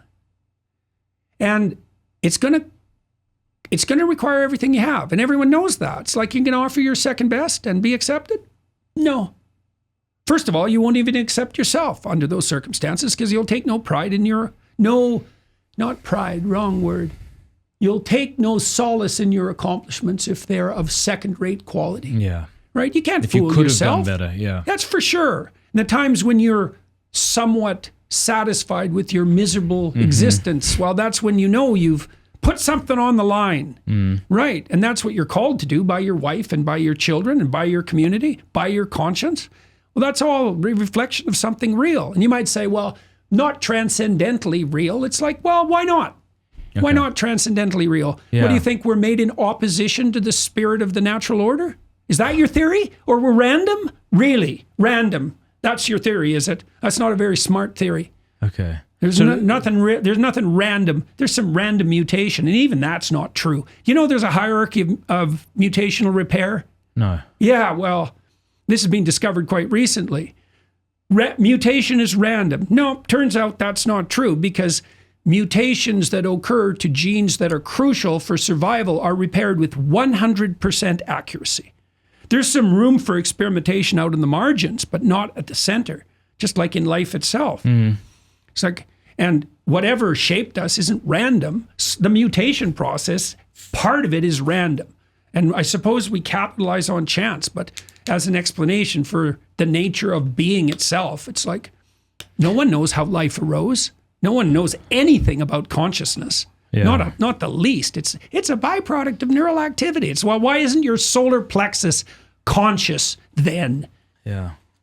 Right? You've got neurons galore. There's more neurons in your autonomic nervous system than there are in your central nervous system. It's not conscious. It's not neural activity per se. And most neural activity in your cerebral cortex isn't conscious. What the hell is consciousness? It's the spirit of God that what would you say, broods upon the face of the waters. That's baby. right. That's what consciousness is. Yeah. That's as good a definition as any. In fact, it's the best definition I've ever seen. I want to tell you about Hallow, which is the #1 downloaded prayer app in the world. It's outstanding. Hallow.com/Matt Fradd. Sign up over there right now and you will get the first 3 months for free. That's like a lot of time. You can decide whether it's useful to you or not, whether it's helpful. If you don't like it, you can always quit. Hallow.com/Matt Fradd. I use it. My family uses it. It's fantastic. There are over 10,000 audio guided prayers, meditations, and music, including my lo-fi. Hallow has been downloaded over 15 million times in 150 different countries. It helps you pray, helps you meditate, helps you sleep better. It helps you build a daily routine and a habit of prayer.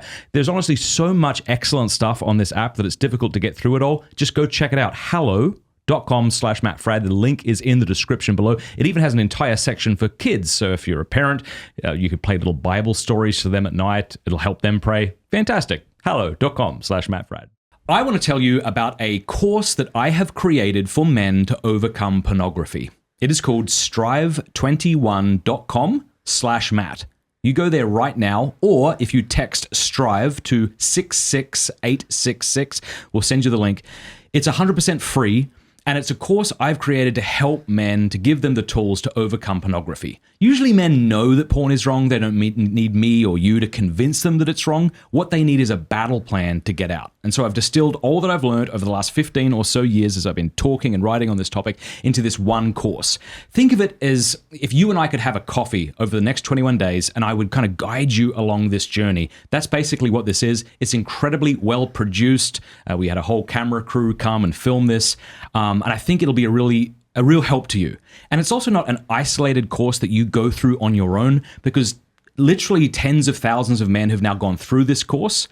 And as you go through the different videos, there's comments from men all around the world encouraging each other, offering to be each other's accountability partners and things like that. Strive21, that's strive21.com/Matt, or as I say, text Strive to 66866 to get started today. You won't regret it. Why do you think it is that it seems like more bigger name folks are becoming Christian? To some degree or another, like Candace Owens and... Who's that? Rod Schneider, your bride. Yeah. Ian Hersey Ali, Neil Ferguson, Russell Brand, Joe Rogan, Douglas Murray. Rogan. What are you doing with Joe Rogan? Yeah, well, Joe's already, he's got a foot in the camp. He's a lot less disparaging of Christianity than he once was, which we all really appreciate. Thank you, well, Joe. Joe figured it out. Yeah. Because here's why. Here's the answer to that. Sacrifice is the basis of the community. Yeah. Well, that's what is it? What does that mean? Well, of course it is. Well, it's all about you. Right, no. Well, then you're not in a community. Right. Right? Then you're a grizzly bear. Yeah. Right? It's all about you. You don't have a community. So what do you do to join a community? You sacrifice. Obviously. Yeah. What? How about everything? Well, that's the Christian offer. Is that the basis of community? Well, why do we put the crucifix at the center of our communities? Okay. Because we know that voluntary self-sacrifice is the basis of the stable psyche and state. We know that. Even though we don't know we know it. That's why we worship it. It's like, well, what did Christ do? Took the sins of the world upon himself and offered everything. Well, is that the basis of community? Yeah. It's your responsibility, buddy. So get at it. So is the idea that as people kind of understand this and begin to live this way, they become a lot more open to the Christian message and find it more persuasive? Is that what's happening? Well, I think they're increasingly apprehensive about the weakness of the alternative. And this is true. Dawkins called himself a cultural Christian like 2 weeks ago. Well, why? Well, how about because he's terrified of the Islamic fundamentalists? Yes. How about that? Yes. So afraid that he won't speak against them in public. Right, well, there's something to think about. Mm-hmm. Oh, you mean the Christians had something right? I guess so. What? Exactly. Oh, well, they had something right. It's like, yeah, they had something right. What is it exactly that they had right? Principle of voluntary self-sacrifice. That's a good one. Yeah. That's the central motif. Why else? Well, the humanists aren't doing such a great job, are they? They seem to fall into the camp of hedonism or totalitarianism at the drop of a bloody hat. And that's happened. It's happening now. It sweeps the campuses. They're the admirers of Hamas. Brutal. Yeah. The sweep of hedonistic pride. The clarion call of the Marxists. It's like, there's the humanism for you. But see, Dawkins would say even a blind hog is going to find an acorn occasionally. And so we shouldn't be surprised. He's the one who called himself a cultural Christian. Yeah, you're not putting that on him. But his point is, it's false. It's false. Yeah, just whatever. accept the good that came from it, like the things you're talking about. You can't do that. No, that's the thing is, that's not. It isn't. Judeo-Christian doctrine is not a scientific hypothesis. The people who came up with the stories weren't scientists 3,000 years ago. It's not a scientific theory. What is it? It's a story. We see the world through a story. Yeah. We inhabit a story. What's the story? The principle of voluntary self-sacrifice reflects the fundamental spirit of being itself.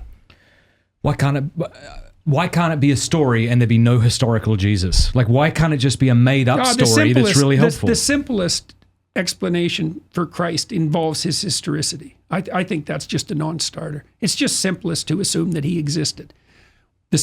Partly, too, because the gospel story is insanely complicated. It's insanely... I'll tell you a story. Okay. You tell me if you think someone could have thought this up. All right. Okay. When Moses is leading the Israelites through the desert, near the end of the story, they get all bitchy and whiny and pining for the tyranny and complaining about Moses and faithless about God and hopeless about the promised land. And, they're a whiny pack of slavish hedonists. Okay. And so they have a little fit like they always do. Yeah. And God's pretty tired of their bitching and whining. And so he sends a bunch of poisonous snakes in there to bite them. And you think, well, that's a hell of a thing for a good God to do. If I did that to my kids, that'd be... Yeah, well, it's like, no, it's absolutely straightforward. If you're in a rough situation and you start pining for the tyranny and calling yourself a victim and bitching about everything and losing your faith in forward movement, things are going to get a hell of a lot worse. Right. So that's the snakes. So you can blame that on God if you want, but that's not very smart. So it's like, if you weren't such a, slavish weasel, ungrateful weasel, the snakes wouldn't be there. Okay, so the Israelites are getting bitten up pretty good. And, they get a little bit on the repenting side, but mostly it's just pragmatism. And they go to Moses and they say, well, we hear you've got a pipeline to God. And, there's a lot of snakes and we're not very happy about that. And so maybe you could ask God if he just call off the snakes. And Moses says, I'll see what I can do. And so he goes and has a chat with God. And God says, yeah, I don't think I'll call those snakes off. Although I could, because I'm God. Well, I put them there. I could totally do. And you could imagine a story where the Israelites repent. They go to Moses. Moses has a chat with God and the snakes go away. Right. That's not what happens. Right. Something really weird happens instead. It's really weird. God says, here's what I want you to do. I want you to take all the bronze that the Israelites have with them and I want you to cast a staff.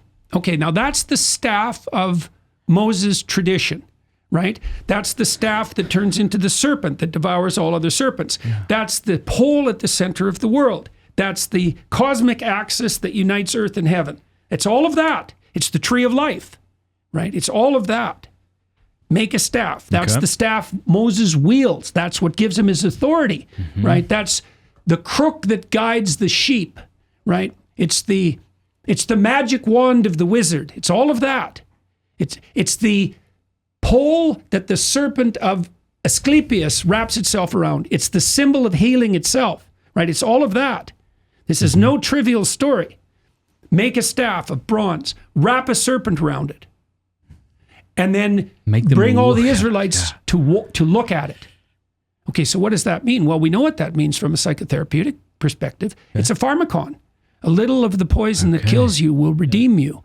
Look upon that which you fear and grow. Right? That's the definition of growth. That's how you learn. You go out on the edge and you look at something poisonous and you get stronger.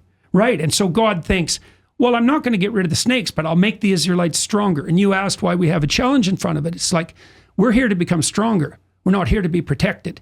And you get stronger in proportion to your willingness to look at what terrifies you. Okay, so that's fine. So the Israelites go look at the serpent and the snakes can't poison them. So that's cool, but that's not what's really cool, although that's enough. That's Asclepius. Like, that's a major league bringing together of ideas, a massive bringing together of ideas. It's deep beyond anything I've ever seen represented in the literary realm. And so you can say, well, that's the opium of the people or the figment of the imagination. It's like, yeah, you come up with something like that. Just try it. Like that. You defy Shakespeare himself to manage that. Right? Even Milton. It's deep. That's not the end of it. Christ says to his followers that people cannot be redeemed unless he's lifted up like the serpent in the desert. Okay, it's like, what the hell does that mean? It's 3,000 years later. And Christ is comparing himself to a serpent on a pole in the desert? Well, there's a crucifixion motif there, obviously. Okay, so what does it mean? You look upon what poisons you voluntarily. That's what cures you. Okay, what poisons you? Here's what poisons you. Threatened birth, right? The religious hypocrites, the scribes, the lawyers, the mob, the betrayers, right? The iniquity of your friends, right? The most painful possible death, right? Young, undeserved, to the most innocent, right? In front of his mother, right? Even though everyone knows he's innocent. Not only innocent, but positively good, right? And then that's not all, because there's the harrowing of hell as well. Well, that's the full serpent with all of its possible heads, right? And that's the equation. And the fact that the crucifix is at the center of our culture is us gazing on the ultimate serpent exactly that, in the hopes of redemption. And you tell me how that came together. Yeah. You tell me. Because that's what that story means. Is your point that if this was just some kind of fabricated story, we should expect it to be a lot simpler? Who bloody well fabricated that? Yeah. It's like you might say, well, that's a work of genius. It's like, okay, fair enough. Genius. It's like when you're speaking about the spirit that constitutes genius, you're this far from God. So, have it your way. It's the power of the collective imagination of humanity.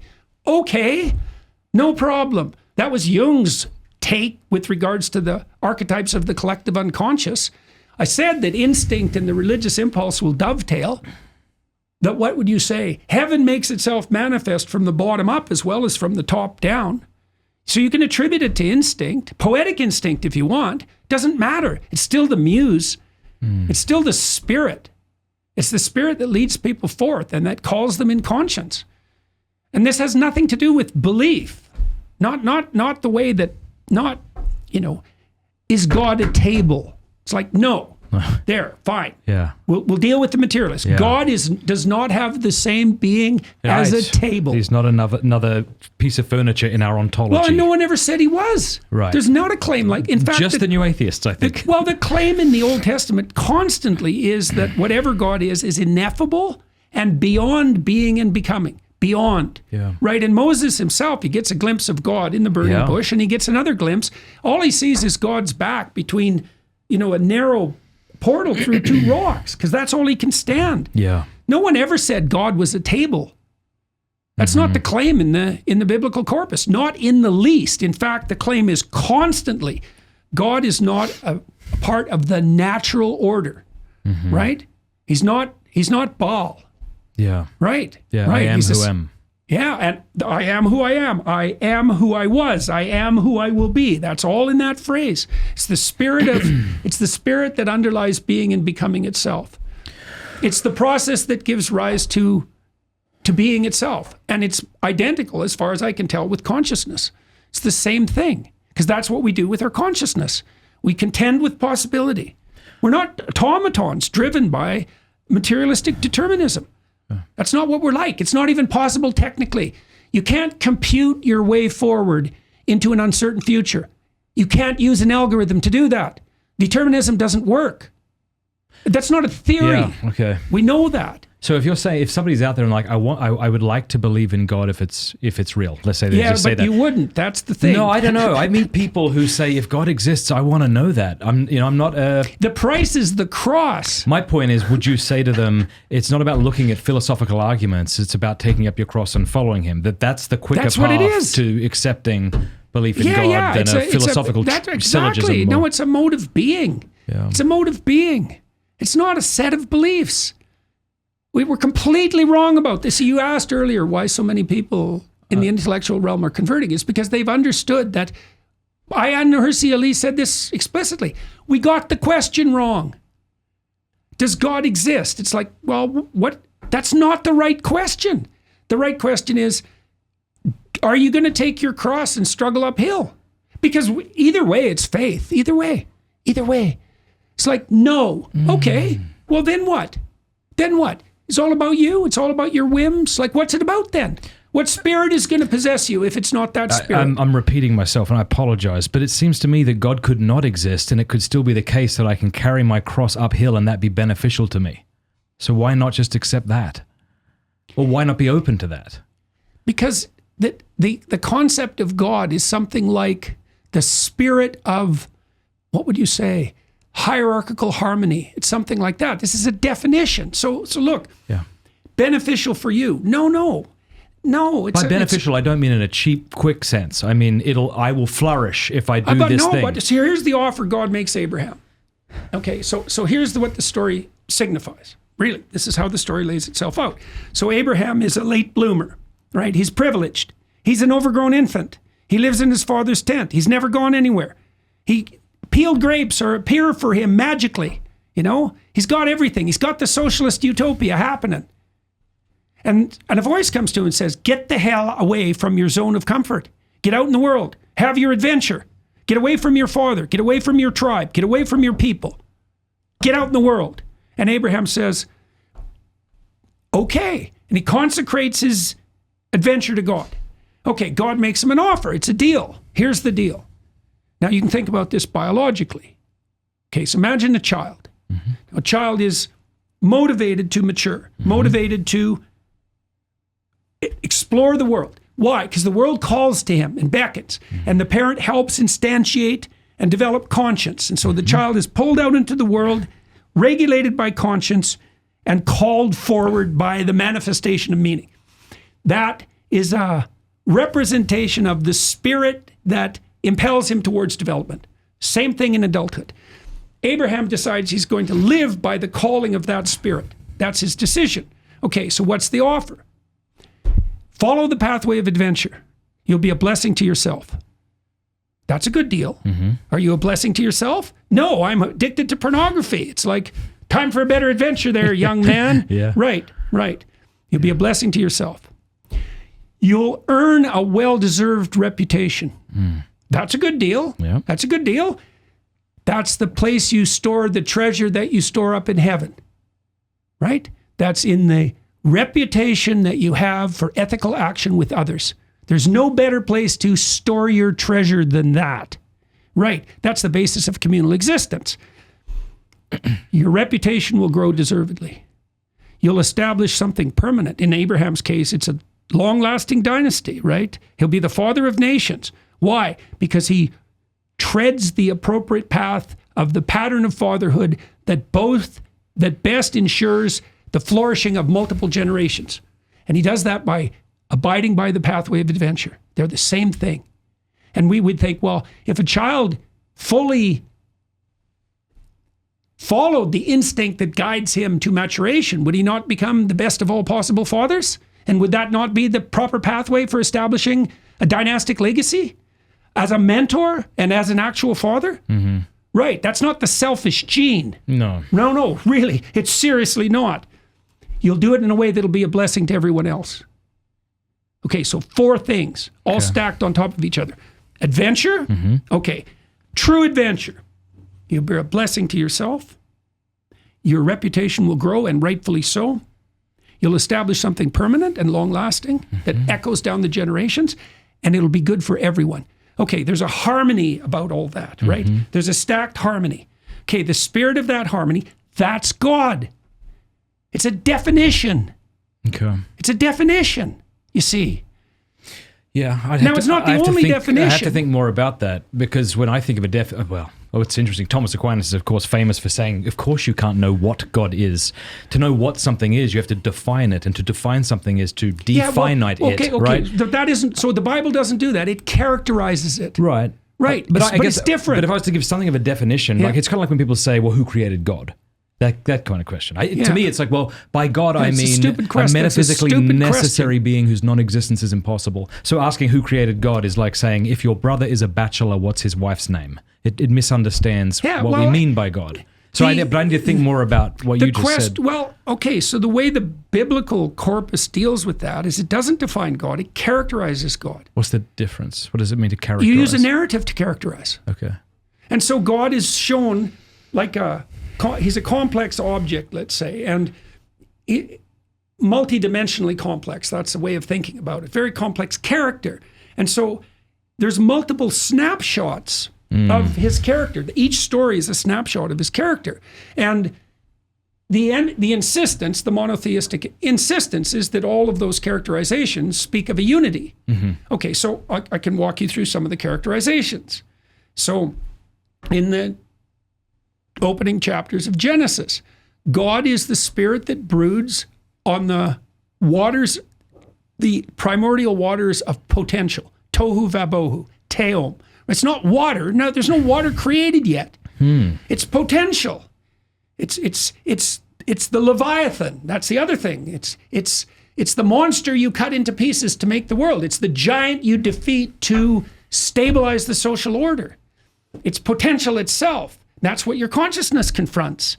You're not driven algorithmically. You have a field of possibility in front of you, and you navigate through it with a vision. That's how you live. That's what your consciousness is. That's why it's made in the image of God, and you have something to do. It's not trivial. You're shaping the world. You're co-creating the world, and hopefully as an emissary of God. God is the establisher of the moral order. He's the spirit that forbids human beings for taking on the right to define the moral order to themselves. That's eating the fruit of the tree of the knowledge of good and evil. It's like, no, you can do anything you want, but you do not get to define the moral order. This is why Nietzsche was wrong. Do you mind putting the microphone up to your mouth? Is that what you're saying? Just pull the mic up You're to you. fine. Oh, yep. Yeah, keep going. Nietzsche. Yeah, well, Nietzsche said, God's dead. We'll have to create our own values. Well, that's what Lucifer offered Eve. You'll become as gods, knowing good and evil. It's like, no, you do not get to define the moral order. Why? Because it's real. It's real. You get to ally yourself with the moral order. You get to arrange yourself in accordance with the moral order. If you usurp it, you do that as a consequence of Luciferian temptation. Truly, that's what precipitates the fall of man. I got to quote my friend John Henry Spann. He said this morning. He was talking to this individual who chose to sleep around. And he said, listen, what did you say? He said, you say it. It was really good. You can act as if... Go on. God forgives us. Nature does not. Yeah, God will forgive you. Nature will not. Right, well, yes, there's so that. you start that's for engaging sure. in these behaviors and you get the shit kicked out of you. And God will forgive you, but you still have to deal with the fact that you just had the shit kicked out of you. Yeah, well, that's the tale of the flood and the tale of Sodom and Gomorrah. It's like, muck about. See You what think, happens. well, what sort of God is that? It's like the God who took the Soviet Union apart. How about that? Right. So, Okay. right. You wander off the moral pathway and watch what happens. I met a fella in Dublin recently. I was giving some talks there and he came up to me, noticed me, spotted me in the street. Hi, if you're watching. And he wanted to believe in God, but he didn't want to believe in a fairy tale. Yeah, well, and that's fair fair enough. enough. But so I mean, I had my answer, but if you could sum it up, This and maybe fairy you feel like tale, I've it's already like, said okay, it. so we have Freud. It's like Freud. Religion is a defense against death anxiety. And we have Marx. Religion is the opiate of the people, compared to Marxism, like the methamphetamine of the people. Right. Okay, so it's just a defense against death anxiety, is it? Why is there hell then? If it's a defense against death anxiety. Why bother with hell? Well, it's a convenient place to put your enemies. That's a very cynical answer, and it's not historically warranted. Why bother with the notion that there's a moral order at all? If you're going to invent a fairy tale, why have one that's got some teeth in it to make it more believable? It's like, really? Come on. This is some cosmic conspiracy so that people are smart enough to invent hell just to justify their defense against death anxiety. That's your theory? That's a stupid theory. Right, and then, well...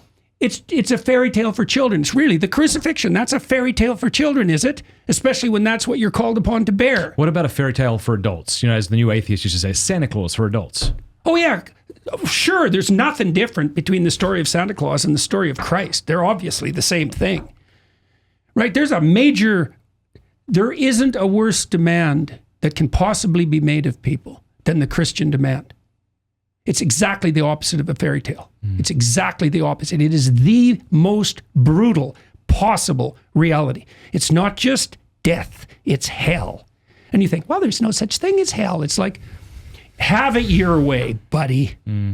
If you have studied history and you think there's no such thing as hell, you are an idiot. All right, well, what about this question? Because I know you said you don't like being asked, do you believe in God? Yeah. Fair enough. I have an answer to that. I act as if God exists. That's the answer to that. Right. Because the belief, it's like, what are you talking about? It means this. I think, and even just a low bar, there's a creator and sustainer of the universe. That's it. Yes, I think that's probably true. Why is that so silly? Especially if one is just sort of growing in the faith and hasn't really...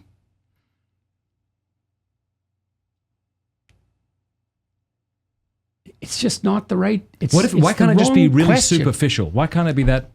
Why can't it just be superficial with a lot of maturation that has to take place? Well, for someone to there's begin lots by of, going, all right. Look, man, there's lots of pathways forward, and all the biblical heroes stumble at the beginning. You know, Jacob is a liar and a cheat. Abraham's a mama's boy. Rahab's the prostitute. Yeah, I mean, Peter. Yeah, Moses is power mad and impulsive. He started out as a murderer. Right, exactly. Yeah. So, you know, people start out flawed and things can beckon in half-formed shape that still bear promise. Yeah. Well, then here's the question. Do you think there is life after death? Even if you have no kind of a way of knowing that infallibly, do you act as if there is? Do you think there is? Your actions echo in eternity. What does that mean? It's best I got, man. All right, so I think Christians love you in many respects, because in many ways you teach us better than our priests often do, and priests will be the first to admit that. They've learned so much from you, and we're grateful for it. I think some Christians are frustrated with you because they'll say... That's okay. I'm frustrated by many Christians, Oh, me too. I'm frustrated with myself daily. But they might say, look, you're using our book, a book that was written by believers and for believers, and all we're trying to figure out is, are you a believer? And it feels like when the question is put to you directly, it's obfuscated somehow. It's not the right question. So, like, there's no way... You know... It is interesting in the scriptures. What color is a musical tone? Yeah. Well, sorry. Okay. The framework from within which that question emerges is invalid. It's not the right conceptualization. Belief is a commitment. Mm-hmm. It's an existential commitment. It's not a statement of fact. But in order to commit myself to something, I have to know it might exist in reality and not just in my imaginings. Right. Yeah. Absolutely. So can't that just where's be the first reality? step? Well, this is partly why this book I'm writing right now deals with characterizations of God. So let me continue with that. So I talked about the characterization in chapter 1, the identity between the spirit that gives rise to created order and the human psyche, and I think that's exactly right. I think it's the best definition of what consciousness does that's ever been formulated. And it's the basis of our belief in the West that human beings have an integral value. And that's a bedrock belief. You can't get rid of that without bringing the whole thing tumbling down. Nietzsche knew that perfectly well. Well, in what's God in the story of Adam and Eve? The spirit that punishes presumption and pride. Okay, how about in the story of Cain and Abel? The spirit that rejects unworthy sacrifices, right? Then in the flood, the spirit that is all hell breaking loose when you've gone looking for trouble, right? Then the Tower of Babel, the spirit that brings the presumptuous, technologically obsessed tyrant to his knees, right? Then in Abraham, the spirit of adventure, and in Moses, the burning bush, and the force that enables the worthy to stand up against tyranny and to free the slaves from their chains. That's God, all of that. Do you believe in that? Well, you either believe in that or you believe in its opposite. Like there's no non-belief position here. You see, there's no non-belief position. Let's say the spirit of adventure comes calling to you, which it does, which is why you're to be prepared. You're to have your wicks trimmed, right? Because it comes like a thief in the night. Be awake when the call comes. Okay, well, what's the call? The call to adventure. Do you believe it? Do you follow it? It's either yes or no. Right. And if it's no, then you just believe in something else. Right? You're stuck. Why are you stuck with belief? Why are you stuck with faith? Because what the hell do you know? Right? Very little. I don't know how plastic is made, Jordan. I know very little. You're confronted constantly by your own ignorance. You move forward on principle. You have to. You move forward in faith. In faith in what? Well, the biblical injunction is the highest form of faith is represented by the spirit that's characterized in the biblical stories. And here's another example. Jacob has a vision of the ladder, spiraling ladder upward. It's an ancient vision. It's an ancient vision. It's the rod of tradition and the serpent. It's the same thing. Okay. It's Jack and the Beanstalk's pole. It's the cosmic axis that points to the North Star. It's the manner in which we orient ourselves. It's all of that, Jacob's ladder. Jacob decides when he leaves his state of juvenile deception and machination, manipulation, that he's going to aim upward. He has the dream of the spiral upward. And at the pinnacle of the spiral is God. Well, what is that? That's the ever-receding spirit that calls you forward. So imagine that as you mature, you're a child, and then you're an adult. Things beckon to you. Okay, but they change. But the fact of the beckoning remains constant. Yeah. What beckons? It's a definition. God. And what is it? Well, it's the same thing that broods over the water. It's the same thing that brings the prideful to their knees. It's the same thing that produces the flood or the destruction of Sodom and Gomorrah. It's the same thing as the call to adventure. It's the same thing as the crucifixion of Christ. It's all the same thing. That's the monotheistic hypothesis. Does it exist?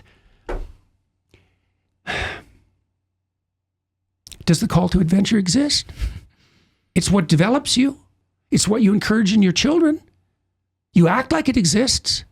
Is it a fact that people have a divine value? Well, build a society without that assumption and see what happens. Treat those around you as if they don't have it. Yeah, right. Try that for a week. See how popular you are with everyone. Right? How do people want to be treated? As if they're the embodiment of a logos. Do you think, right, that the reason a lot of Catholics want you to become Catholic is in part because they are people of goodwill and they love you and they want your salvation.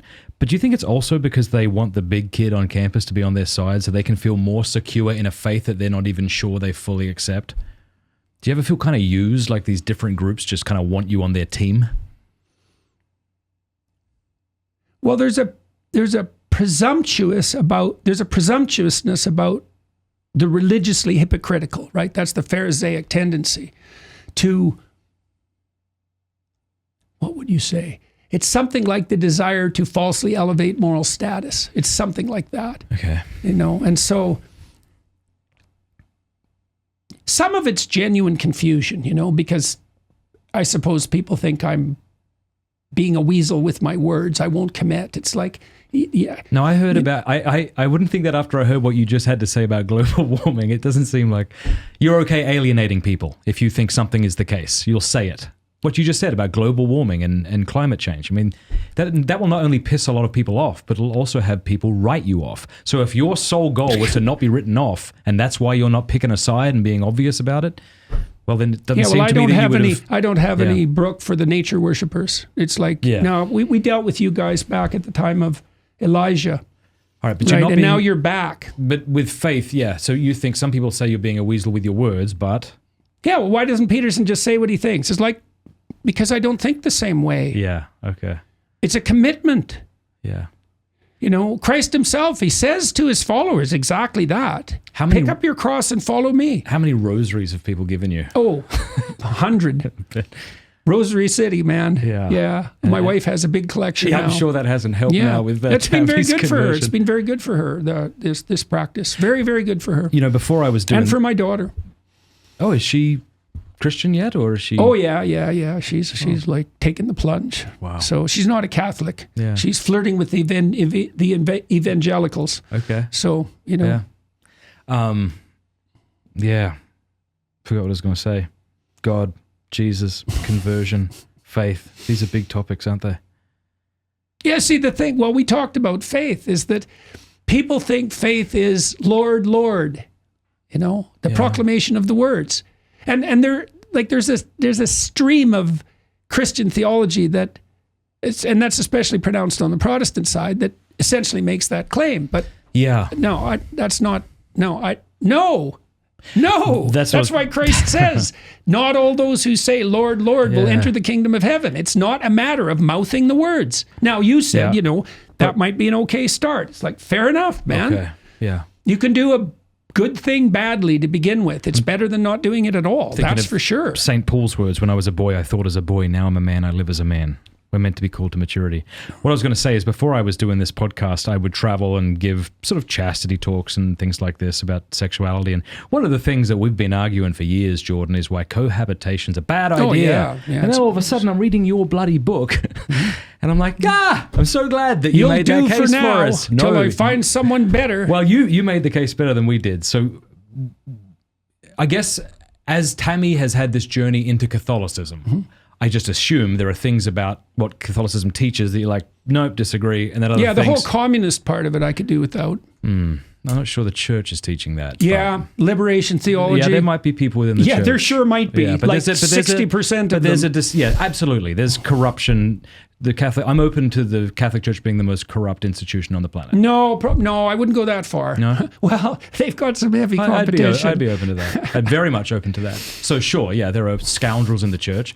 I often say to people, if you ever leave the Catholic Church to join a pure communion, like a nice holy communion, once you join it, it won't be, because have you met you? Well, right, exactly. So I'm going to stay here. Yes, I'm going to stay no, here. that's exactly right. It's like, and even, of course, the church as an enterprise is corrupt, because all human enterprises are corrupt. Right. And the most corrupt people will try to corrupt what's highest. So the church is peculiarly susceptible to the religious hypocrites, like the Pharisees. Yeah. Right? So that's eternally the case. Does that mean that you should abandon the enterprise? It's like, well, like you said, if you're Christ, then no problem. But if you're not, maybe don't. well, yeah, you might think that you're part of the problem. So I guess, but as Tammy's gone along this journey, presumably there are things that you learned that the Catholic Church officially teaches, whether knuckleheads like me are doing a good job of it or not. So what are some things you're like, bloody hell, there was wisdom there? Oh, there's lots. And one of the things was, confession is brilliant. I love confession. Confession's a great idea. Well, that's the basis of psychotherapy. Like, psychotherapy is secularized confession and atonement. Obviously, dialogue, so logos, the redemption by the logos. When there are two of us together in my name, Christ is with us. That's bloody psychotherapy. And the confession, it's like, well, I'm miserable. Well, why? What? Tell me about your life. Well, that's a confession. Yeah. Why? So you can figure out where you wandered off the straight and narrow path, right? What was Tammy's experience of her first confession?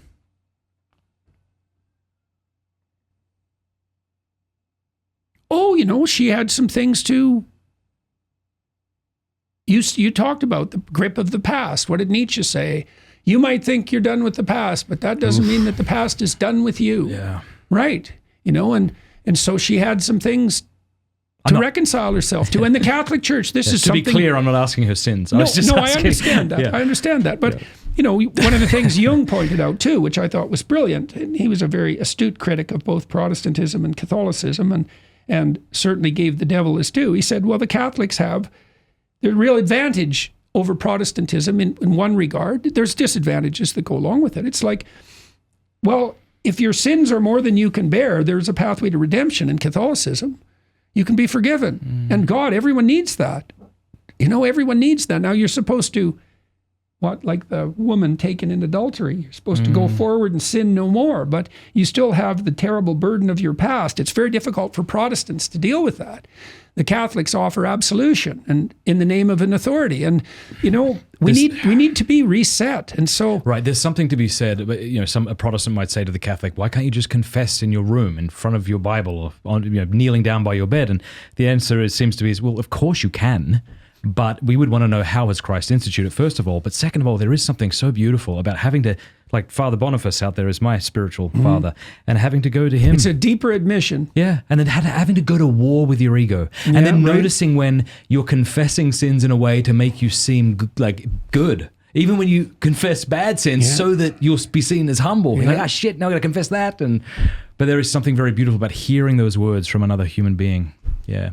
Yeah, well, it's also a manifestation of trust in a variety of ways. Yeah. It's trust in the other person. It's trust in the institution, warranted or not. You have to trust institutions to some degree, whether it's warranted or not. Doesn't mean you have to be a fool. It means you put your best. The basis of civil conduct is trust, and trust is a form of faith. Yeah. Right. And you have faith and you evince trust regardless of the fact of corruption. And you have to, because if you don't, where do you? You're just in a corner. You're on in your hell. Own. Yeah, with all the other devils. Right? That's not good. And so you trust in spite of corruption. Right? That's faith. Faith is trust in spite of corruption. And I don't mean like naivety. I don't mean the things that a child believes. That's not what I mean at all. What was Tammy's coming into the faith like that day? Was she baptized or just confirmed? Yeah. What was it? Was it a good experience? Where did it take place? In a cathedral in Toronto. Okay. Yeah. Nice. No, it was great, and she knew the priest well, and they were all happy that we were there, and I was very pleased for her, and like her prayer life was unbelievably useful to her when she was dying. Unbelievably useful. Here's a good question. I think. What is prayer, and how does it differ from prayer? Just that's simple. How good. am I stupid? Really? Well, look. Yeah. Okay, so here's the temptations of Christ in the desert. Yeah, man. Okay. Absolutely. So the first temptation Wow. is to ask God to turn the stones to bread. Okay, so what does that mean? To ask God for an unearned favor. Okay. That's a satanic temptation. It's like God is not your delivery man. Okay. You don't get things you don't deserve. He's not to be called on to grant your wishes. He's not a genie. Okay. Okay. Second temptation. Throw yourself off the highest place. Oh, I see. So you want God to rescue you from your stupidity. Yes, please. No, Okay. not happening. Third temptation. Power. To turn to power, like Moses does, right? That's why he doesn't get into the promised land. Right. Well, those are major temptations. Okay, so that's not how to pray. You don't pray for power. You don't pray for favors. Yep. And you don't pray to be delivered from the necessary consequences of your own stupidity. I see. Okay. What do you pray for? You pray that the pathway forward might reveal itself to you. That and in all humility. Yeah. That's the humility is I see but through a glass darkly. Yeah. Please help me clarify my vision. Let there be light. Yeah, that works. That works. That works. It's no different than thought itself. Thought is secularized prayer. Poor guy. Every time you move, he's crawling around. Thanks, Thursday. I've heard you advertise that app Hallow before. I guess it's it's a Catholic app. It's the #1 prayer app in the world. It's extremely cool. I'm still trying to figure out, how is prayer different from just talking to ourselves? Because it's an opening up to revelation. So this is why I said that thought is secularized prayer. Yeah. Okay, here's why. This is what you do when you Ooh. think. Yeah, it's Okay. very cool. It's very cool. All right. This is what you do when you think. Really, when you really think. Okay, first of all, you have a problem. Okay, well, that's an act of humility. I've got a problem. It's a serious problem. I don't know what to do about it. Okay, so you have a problem. Yep. You're confronting something important, and you would like a solution. Yes, I have one in my you mind don't, right now. You don't have a solution. Yeah, I keep. So what do? Well, you open yourself up to revelation. That's what thinking is. Okay. You think, well, Yeah. I thought up the answer. It's like, did you? How'd you do that? Oh, well, I don't know. It appeared. It's like, yeah, it appeared. That's a revelation. Right. It's a revelation. Well, if you thought it up, why didn't you know it to begin with? Yeah. Right. And what do you mean you thought it up? What were the mechanics interesting. exactly? Okay. And isn't the precondition the admission of your ignorance? Okay, so now you have the revelation. Then what do? You examine the spirits to see if they're of God. What does that mean? Okay, let's say you have a problem. Now, you want to solve the problem. Okay. Why? Well, maybe you want to solve the problem because it would redound to your prideful credit. Well, then the spirit you're calling on to reveal the answer isn't exactly God. Real quick, I'm thinking of Paul, who says, I asked the Lord to remove the thorn in my flesh, and he says, my grace is sufficient. So he presumably doesn't remove the thing that he's... Right. I wonder, Right. Okay, so when you think, you calling upon different spirits, right? And so if you think, maybe you're a scientist and you want to publish a research paper and you're looking for the truth, but not really, because what you're really trying to do is advance your career. And so that's the spirit of usurpation. And so you conjure up your hypothesis and you get a revelation. Well, where's it from? The author of all ill. How about that? You have to have if you're going to pray, you better be sure you're praying to God. Right. And that's why you should be on your knees. Right. And then maybe what reveals itself to you will be, what would you say, an emissary from the proper spirit. And that depends a fair bit on your orientation. Okay. Right? You better be aiming up, buddy. You want to solve the problem? Like, seriously? Okay, you got to have your ducks in a row. You got to be aiming up with every fiber of your being, or the revelation will be from an unclean spirit. That's for sure. It's the truth. There's no better way of conceptualizing it. A bit to the mechanics of prayer, right? Because a Protestant might look at someone who's praying the rosary and say, this formula that you're doing, right? It's a little rope and you go around, is unnecessary. And it sounds like what you're saying, it doesn't necessarily include a formula. So do you think there's something wrong with prayers, traditional prayers that we were taught as children, or praying the rosary? Or is it, no, I'm missing the point maybe. No. I don't think that there's... First of all, I would say that it depends on the spirit in which the endeavor is undertaken, right? Okay. But then, well, there's all sorts of valid games. I think there's been times in my life where I've been praying the rosary to avoid myself.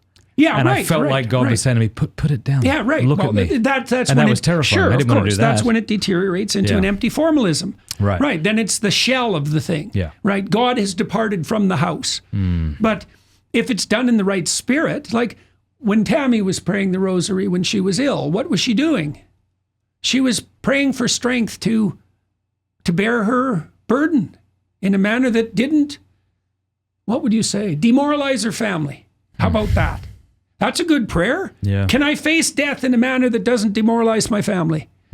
That's a prayer likely to be answered. That's different than I wish my cancer would go away. It's like, fair enough, man. You know, God's not a butler. Yeah. Or a vending machine. Yeah. All right. And it isn't even obvious that you should pray to have the burdens of your sins removed from you. The burden of my sins. Yeah, well, maybe you've got something to learn. That's exactly right. Yeah. Yeah. Now, I know that's hard to square with No, but I think I know. Let me see if... I once knelt before our Lord in the Blessed Sacrament. I said, Lord, I thank you for everything, and I thank you even for my sins. And what I meant by that wasn't the evil that I'm committing that's hurting me and you and those around me. That's obviously not what I mean. It's just that... what do I mean? I mean, I thank you for my poverty so that I can rely on you and not have to rely on myself. I thank you that even my sins can be a cause of delight to you when I repent of them, because surely it's a delightful thing. They're also a choice. For the Savior to save. The fact is you had the choice. That's something. Yeah. Right? Yeah. And there's William Blake too. Yeah. Wisdom through excess and the prodigal son. There's something to be said. Like, it isn't exactly the case that the God of the Old Testament, let's say, or the New, rewards a kind of moralizing cowardice. Yeah. You're going to make mistakes when you tromp your way forward, right? There's apparently a quote from Augustine who says, the man who is lost in his passions is less lost than the man who has lost his passions. Right. Well, that Christ makes a similar point when he talks about it's the parable, I believe, of the unjust steward, right, who ends up being hyper concerned with his own monetary gain. And Christ says something like, do not deny the greedy their wisdom. And I've noticed this in my business dealings, for example. Okay. Well, I'd much rather deal with someone who's greedy than someone whose motives are unspecified. Yeah. It's like, you moralizing? I don't know what to do with you. You want money? No problem. Yeah. If you actually want money, like, at least I can understand your motives. Now, is that pure? Well, if you're in love with money, no. But if your love of money is put in the proper place, then there's nothing about it that's not virtuous. It's not money that's the fault. It's the love of money. Yeah, absolutely. But how do you distinguish? Like, how do I know when I'm falling into the sin of the love of money then?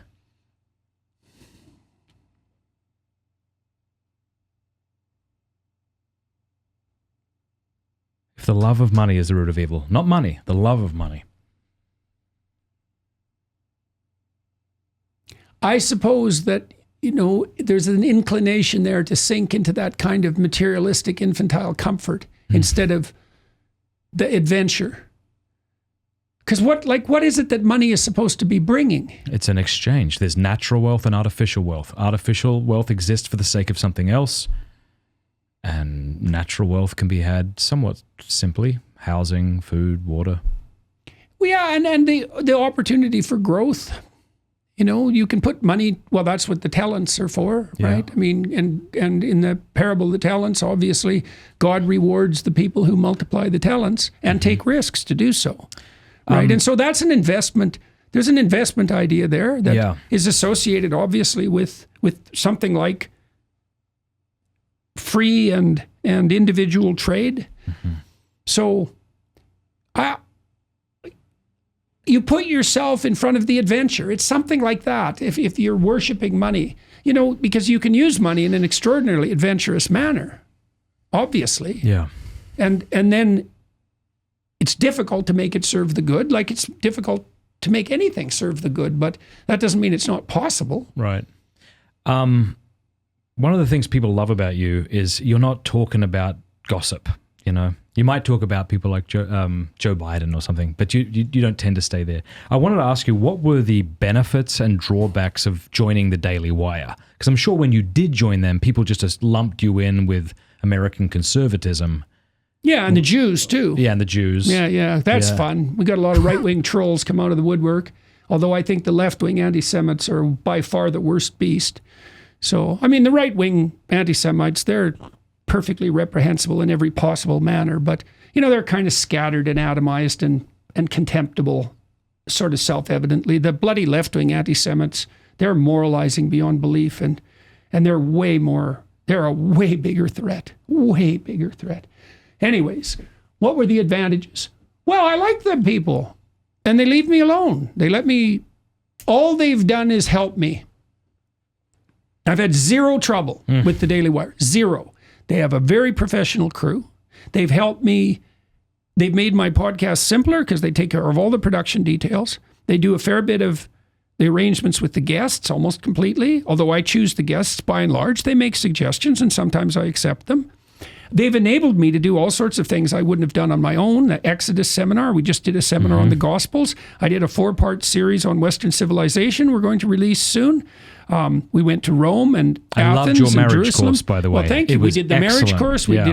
So there's been zero trouble. Now, people were all squawky about, me joining the reprehensible Shapiro types. And that went away in about 3 months because they also let me continue putting my podcast on YouTube for free. Like, that's generous. Yeah. Yeah, it seems like they've given you a long leash. Generous.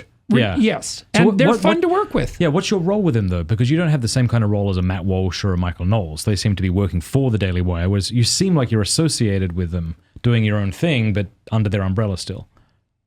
It's a partnership, I would say. There's enough shared goal. Well, some of it's relationship. Like I like the Daily Wire people. They're fun and their orientation is pretty damn solid. Yeah. And they're conservative. It's good. They're a voice in a sea of radicals. So I found it much easier in the last 10 years to speak with conservatives than certainly with progressives. I can't talk to progressives at all. I tried. I worked with the Democrats for like 5 years. Yeah, a lot. That GQ interview is an example of that. Trying to right. It's like, when I talked to the Democrats that I was hypothetically aligned with, people trying to pull the party to the center, it's like there's all sorts of things I just could never say. Yeah. I certainly couldn't say anything I thought about climate.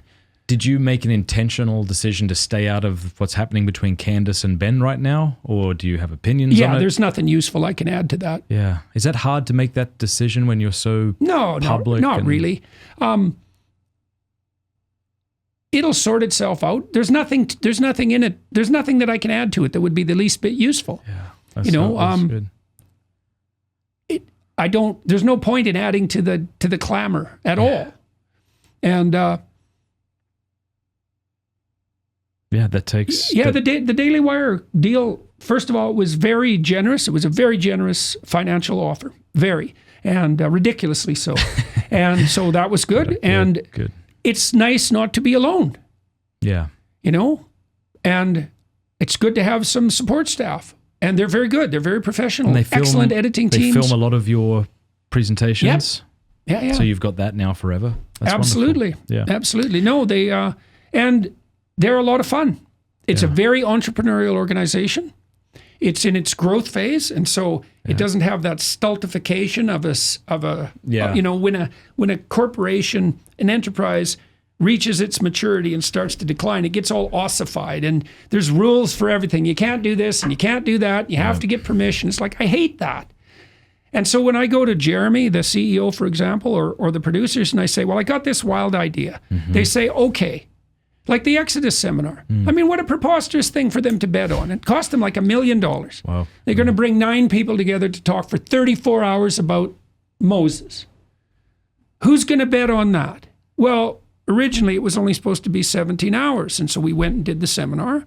And it was clear that to take the time necessary, we weren't going to get through the whole thing. They doubled the time. They doubled the budget with like no trouble. No trouble. No paperwork. They took the risk. Yeah. And they do that all the time. They take risks all the time. Good. And so, you know, and I'm fond of the conservatives because the center has been loosed from our culture and someone needs to put the stake back in the ground. And so... Well, speaking of conservatives, who will win this election, Trump or Biden? Sitting from where I'm sitting, I don't see how it's possible that Trump doesn't win it. Yeah, I think Trump will win. I mean, we'll see. Yeah. It's a long way to November still. Well, here's a question. If Trump wins or if Biden wins, what do you think the fallout might be for the country? Either way, have you given that much thought? It depends on how close the election is, and it depends on how much furor there is about its validity. Yeah. Right? The part of the problem in the United States is the margins of victory are so small that any degree of corruption makes everyone instantly skeptical. And like there's no shortage of corruption. Trump's targeted accusations about having the election stolen were not well specified in my estimation. But his sense that he was the victim of a conspiracy, it's like, well, obviously. Just the suppression of the Hunter Biden laptop story alone probably cost him the election. That was appalling. I saw your interview. I think it was an Australian lady. Yeah. It was an Miranda excellent Devine. interview, Yeah. She doesn't exactly have an iron in the fire. Yeah. You know, no, it's absolutely appalling. And obviously, Twitter was conspiring against Trump. Clearly, so was Facebook, so was Google, and they still are. They're woke to the bloody core. So the notion that Trump is promulgating that, you know, he was the target of unfair manipulation, it's like, absolutely. And on a scale that was unprecedented.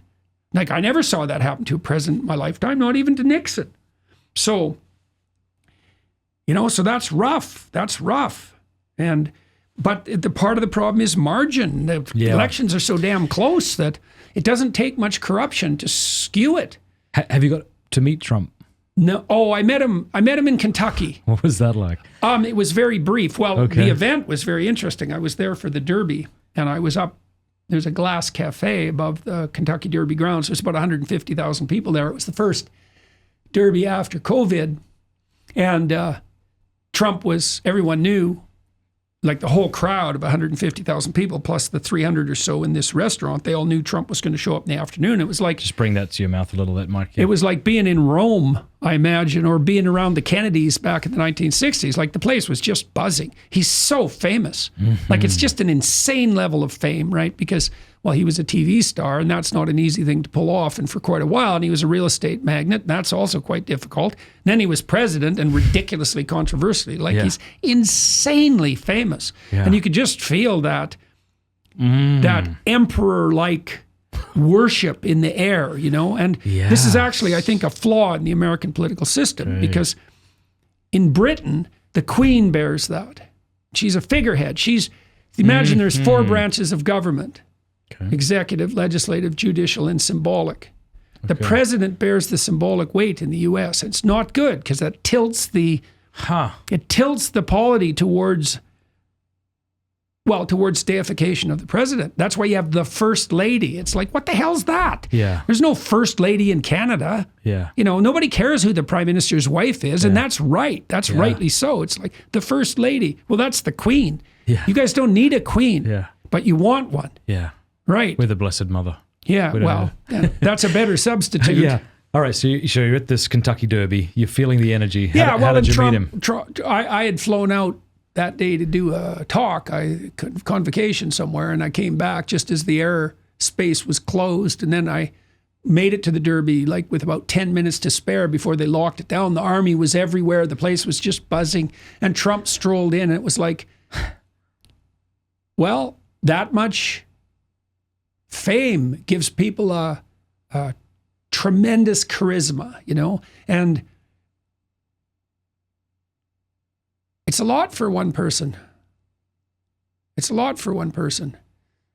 I think he has a good family, and thank God for that, and he seems to have managed that well. And I know people who know him, and they have faith in him privately. He's a bully, and a very good one. He's an unbelievably sophisticated 13-year-old bully. Interesting. Like his ability to wield a nickname is unparalleled. No one can match He's it. great. He's great at that.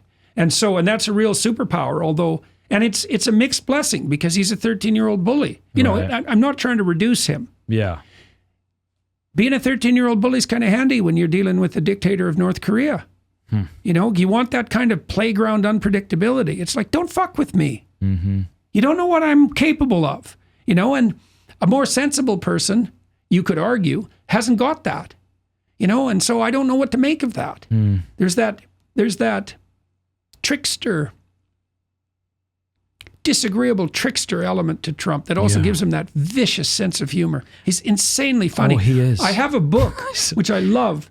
It's a library edition, beautiful volume called The Collected Poetry of Donald Trump. And it's all his tweets typeset beautifully. And they're hilarious. They are. Like he's got a barbed tongue, man. Yeah. He's a viper. The other thing is, you know, people keep talking about his temperament and how stupid he is. This is what people say. But I've never seen him lose his cool in any of these interviews. You don't do what Trump's done and be stupid. Yeah. Like, first of all, so I have a friend for whom he built a multi-million-dollar building in Chicago. And he finished it below cost and on time. Well, there's no more corrupt industry than construction, especially in Chicago or New York. Well, Trump played that successfully, and he built those buildings. You know, and my friend told me that Trump was there every week, walking through the building, checking things out, you know, and he was successful at that. And then he was a reality TV star for a long time. That's not easy. Yeah. Right. So he's got that showman element that's really integral to American culture. Yeah. You know, you saw that on display in the Elvis movie, for example, with what's his name? Colonel. Okay, I didn't watch that. Oh, it's great. It's Okay. great. It's great. It's a great American movie. And Colonel, I don't remember the name of him, his manager, but he's a real charlatan, a showman, almost a psychopath. And yet he made Elvis. Like it was this weird, this is part of American culture, right? There's that talent and ability combined with this entrepreneurial showmanship, and Trump has that, you know, and that's a power too. So did you get to That shake his marketing hand? ability, Did he know who you were? How did the conversation go? No, I don't believe so. Yeah. It was very brief. Yeah. And so I've been trying to finagle him onto my podcast, and I've made contact That might obliquely actually with him. break the internet. Yeah, well, the thing is, I don't think he'll do it. And the reason for that is he doesn't have anything to gain. Yeah. I don't think. Has Rogan tried to get him on? Because that would break the internet. Yeah, that's for sure. I don't know. You know, Joe tends to veer away from the political, and I can understand that too. You know, I've had political speakers on my podcast, and usually it doesn't work well. It's brutal. Yeah, they don't get many views generally. Well, you know, it's like they have a script. Well, and it's like they're reading from something. They're not a human being who's flesh and blood. They're that's an Aaron, algorithm right? or That's the something. political voice that turns toward the worship of the golden calf at the drop of a hat. Which is why people like Trump, because you get the sense that Yeah. even if you don't like him, he seems like he's being honest. Yeah. As, Well, that's as right. opposed to Mike Pence, when he got up and would start talking, you're like, you were made in a lab. I don't mean disrespect to him, but, well, I guess I do. That was a pretty disrespectful thing to say, but he came off very... Yeah, well, Trump has that unvarnished element, and that's also something that's very appealing to working class people, right? Because he doesn't talk down to people. Yes. He's very good at like that. a lot of people talk, Yeah. like we talk. Yeah, well, and he's got that gift of spontaneity. You know, he doesn't craft his speeches. And of course, that makes him a bit of a loose cannon, but people like that for the same reason they like these long form discussions. Yeah. It's like, well, we know you might be deceiving us, but not in a practiced and calculating way, right? Yeah. You know, maybe some of your personality flaws are leaking through, but at least that's kind of like honest deception. I thought when Trump won, I thought, well, they preferred the spontaneous lies of Trump to the calculated lies of Hillary. Yeah. You know, and that's very cynical, but there's something about it that's accurate. Yeah. Yeah, wild. And I would like to say a few things in Trump's favor. Please do. Profound favor. No wars on Trump's watch. Right. He got no credit for that. That's a big deal. We've had plenty of wars in the interim. And God only knows if we're in the middle of World War III. We certainly could be. Right. Right. And God only knows where it's going. And then the next thing is Trump managed the Abraham Accords. Yeah, well, he should have got a Nobel Peace Prize for that. Obviously, it was the biggest move forward to peace. It's even held through the Hamas crisis. It's a bloody miracle. You know, and if Biden would have had an ounce of integrity on the foreign policy front, he would have rewarded Trump for the Abraham Accords. Maybe Trump would have just rode off into the sunset if he would have got some due credit. And they would have brought Saudi Arabia into the fold because that was on the table. I know that for a fact, right? And so Biden, nope, there was no way they were going to give Trump credit. And so they didn't pull the Saudis in. And that was a big mistake, a big mistake, right? And maybe this whole catastrophe that's emerging now is a consequence of that. So I'm very unimpressed by that. And Trump should have got a Nobel Prize. Christ, Obama got a Nobel Prize. For what? Peace Prize. For what? I think if he would have had, he should have refused it. Well, why did he get it? Because he was the first black president.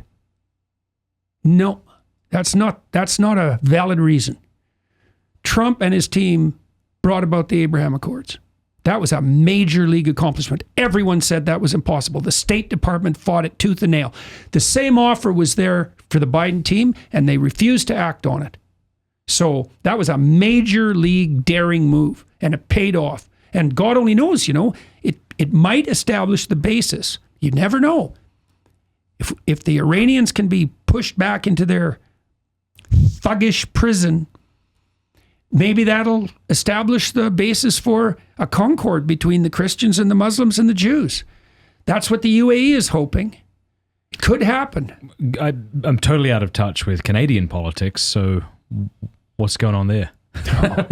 Someone told me to ask you that. They said they like when you talk about your friend Trudeau. Well, Canada's in the state you get in when you elect Peter Pan to be your leader. He's, I think he's an incompetent narcissist. I think every single word that Justin Trudeau says is a lie. I think every single gesture he makes is a lie. It's all performative. He was a drama teacher, part-time drama teacher. He was completely and utterly unqualified for the job. And he could have taken it and thought, well, I'm an idiot, but, I have a name and I could buckle down and learn. I could apprentice myself. I could surround myself with great people and I could grow into the job. But that isn't what he did. As soon as he got elected, he picked a cabinet that was half women, even though 25% of the elected officials were women. It's like, well, you didn't pick the best people then, buddy. It's 2015. It's time for half of the people to be women. That's the level of thinking he's capable of. And he's scuttled the Canadian economy. We're about as productive now as Mississippi. Right, we were at parity 10 years ago with the U.S. Our housing is twice as expensive. We have far more immigrants entering the country than you do with your open southern border, right? We're slated to have the worst performing economy in the developing world for the next 30 years. He's scuttling the energy industry. He refused to deliver natural gas to the Germans and to the Japanese when they came cap in hand asking, and turned all that money over to the Middle Eastern tyrants and the Russians. Right. What else? He's produced the most totalitarian legislation that Canada has ever seen. He scuttled the Constitution. He stole Canadians' bank accounts during the trucker convoy and acted unconstitutionally, which the courts have already decided. His energy minister, Stephen Guilbeault, is a delusional, nature-worshipping activist and has been since he was 5 years old. He's at war with Alberta, which has like the third largest oil reserves in the world. Saskatchewan has the largest uranium reserves. Canada could be insanely wealthy if we weren't childish beyond belief. So is public opinion turning on Trudeau? Oh, yes. Yeah. Oh, yeah. It's in all likelihood, he'll be scuttled. His party will be scuttled in the next election, October. But he'll hang on till October 25th because he's made a devil's deal with Jagmeet Singh, the leader of the Socialists, a man too stupid to even negotiate for a cabinet position despite having formed essentially a coalition, which is also unheard of in the Canadian political tradition. There's never been a coalition like this. And anybody with any sense who forms a coalition as a minority party leader gets a seat at the table. But Singh, he's a Rolex wearing, what would you say, tailored suit socialist. I don't know what sort of creature that is. I have a Rolex and I wear tailored suits, but I'm no socialist. Right. So, tasteless it might be, but it's not hypocritical. Well, I want to ask about it. Who gave it to you? Oh, I have this suit company, LGFG. Okay. This guy. That's your company or no, something? no. They came to me 2 years ago with an offer. They sent it to me by PDF. They said, we want to make you a dozen suits, one for each of your rules. They printed the rules underneath the collar in the back. And they made these suits, each of which was tailor-made for a rule with a lining that reflected it. Very creatively done. A lot of work went into it. Yeah. It wasn't a casual offer. Right. And I looked at it, I thought, well, that's fun. Crazy suits, like very, well, like I saw this the one. blue and red. Yeah, that's one of them. Yeah. Yeah. Sheep, wool on one side, goat on the other. Yeah, so that's fun. Were you Heaven shocked on one at side. how much effort they put into it when they arrived? I was playfully surprised. Dimitri, the guy who runs the company, he's a lot of fun. He's daring, and he has an eye for what he's doing. There's a marketing element to this, and it's successful. But that's fine. He doesn't push it. He plays nice, and he's been fun. He doesn't push his luck. He made an offer to me, which was entertaining and playful, and it's been a very good thing. Good. It's been fun, and he makes me these like crazy suits, and he sends them to me, and I think there's no way I'll ever wear that. And then I wear it, and I think, I kind of like it. Oh yeah, well, you don't know yourself, eh? Yeah. You don't know what does yourself. Tammy think of the suits? What was her first reaction? She's on board. Michaela was kind of skeptical of Dimitri because there are people who come around who are looking for things, and so Michaela's got kind of a snake eye for that sort of thing. But she's come on board, and the thing is, it also was appropriate because when I went on tour the first time, I bought some very expensive suits, and I thought I'd always dressed formally when I was a professor, compared to most professors, anyways, not as formally as I dress now, but in that vein. And when I went on tour, I thought, well, I'm going to put some real effort into this, right? Because, well, I'm going to talk to 350,000 people, and let's not take that for granted, even a little bit. We're going to put everything we have behind this and make sure it works. So I bought these suits, and then people started showing up at the shows in suits, like 40% of the audience. They're all dressed up. Thank you for doing that. It's so important that men take themselves seriously. Absolutely. Well, and all these young guys come and they tell me often, it's the first suit I've ever bought, and they're standing up and they look like men instead of like 10-year-olds that have been inflated with a bicycle pump. And so it's good. Yeah, well, it's true. Yeah. It's true. Well, talk about the importance of a man dressing as well as he can. Because, I mean, I live in a pretty depressed area here, and it's quite sad to see so many people in the grocery store wearing pajamas. And I got to presume they have something else to wear, but they think it's acceptable to wear pajamas. Pajamas to the airport. Why is that a bad idea? It's immature. It's antisocial. Antisocial? Yeah, it's really, literally, it's antisocial. It's like, your clothes aren't exactly for you. Yeah. They're more for other people, right? I mean, they're a symbol of respect. Yeah, that's why I brush my teeth, right? For the sake of not just me and my dental hygiene, but... Yeah. It's a gesture of respect. I mean, my father, who's still alive, he was an elementary school teacher, and in the 60s and the 70s, and he always wore a suit. And I asked him one day, why do you wear a suit? He said, to show respect to my students. And so when I began my work as a junior professor, I started dressing rather formally when I was a graduate student. It kind of put a distinction line between me and the undergraduates who were, not much younger than me. And plus I was experimenting, I knew there was something to the formality because formality has been dispensed with in our culture. And so that's a value that's been left on the table to be despoiled. And so you can just pick it up and carry it away. And then I wore suits, like I said, as a professor, which was also very helpful. It was a nice demarcation line. And I had no behavioral problems at the university ever with my students, ever.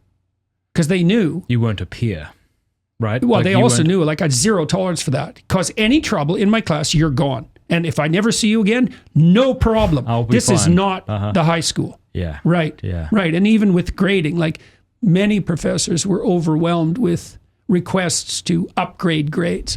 Very seldom happened to me. And it was partly because I announced in class, I said, look, if you have a complaint about an essay grade, I'll remark your essay. But I tend to err in the initial grading on the side of generosity. And you can be very sure that the next time I grade your paper, it will be with a very critical eye. And so that was usually enough to dissuade the from coming back. Narcissists who like to leverage That happens a lot in universities. So professors face a lot of pressure now from Yeah. the kids with whom they're peers to, well, I just need another 3%, because of some goal. Yeah. It's like not helpful. So not helpful. Men dressing well takes themselves seriously, helps other people take them seriously. Yeah, Well, there's also some you want to look like a 2-bit slob? What are you announcing your moral superiority? I don't give a damn. Yeah. That's your announcement? I'm above it all. Really? That's why you're dressed in tracksuit, because you're above it all. And Crocs. Yeah. You really look above it all, buddy. Yeah.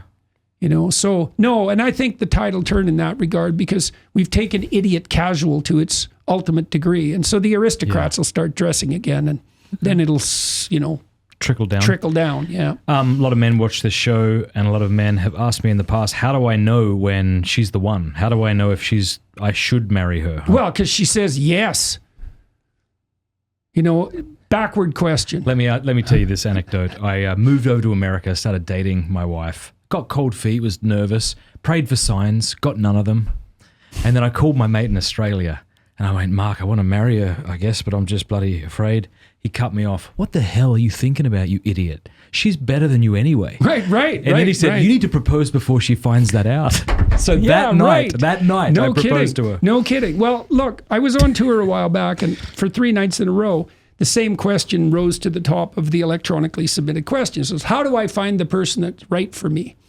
And I tried answering it the first night. I wasn't happy with my answer. And then it came up the second night, and I didn't try it. The third night, Tammy asked me, and I thought, oh, I know what's wrong. It's a stupid question. Okay. That's not the right question. It's like, what the hell makes you think this is about you? Like, first of all, you're lucky someone likes you. And Second, not throwing rocks at you. here's the question. How do I put myself together so that I'm attractive to someone? Yeah. Not how do I find the person who's right for me? Like, if that's your question, you're not going to get an answer because it's the wrong question. Okay. It's like, put on a suit, buddy. Try to look like you got something going for you. Think hard about what you have to offer. Mm-hmm. If young men did nothing but think about what they had to offer, there would be women lining up to be with them. So it's the wrong question. It's a hedonistic question, self-centered and hedonistic Well, what question. about this? So what about the man who's dating a woman, and he just so he's putting himself out there, he's doing his best, but he's still like, here's mine. Are you attracted to her? Yeah. Like, do you want to have sex with her? Yeah. Like that specifically. Yeah. Do you respect her? Yeah. Not necessarily in this order, but Yeah. would she be a good mother to your children? Yeah. Do people you respect her, like her? Yeah, Because you well, might be that's all caught up in pretty a good. cloud of lust and all sorts of Yeah. passion. But what would you say to the man of goodwill who's like, I don't know, should I propose? Should I not? Well, it's like, okay, we could think about this practically first. Let's just think about it practically. You've got 5 chances Okay. in your life, All right. right? Well, let's say you need, this is especially true if you're female. It's a little laxer on the male side because we don't face a biological clock that's quite so stringent. Okay, why 5? Well, maybe it's 7 and maybe it's 3. It's like 5 will do. Why? It takes a year to get to know someone. Okay, so let's say you start when you're 17. Okay, and maybe you're hyper attractive and you can just line them up one after another, but that isn't how life Never a works. problem of mine, yeah. Well, if you have a relationship, let's say that lasts a year and it breaks up, there'll probably be a recovery time. Yep. And then there's going to be some search time. And there better be, because otherwise you're an idiot. You just jumped out of one frying pan into the fire, right? So let's say 2 years to assess someone. Okay, that's 10 years. Okay, so, and the clock's ticking. So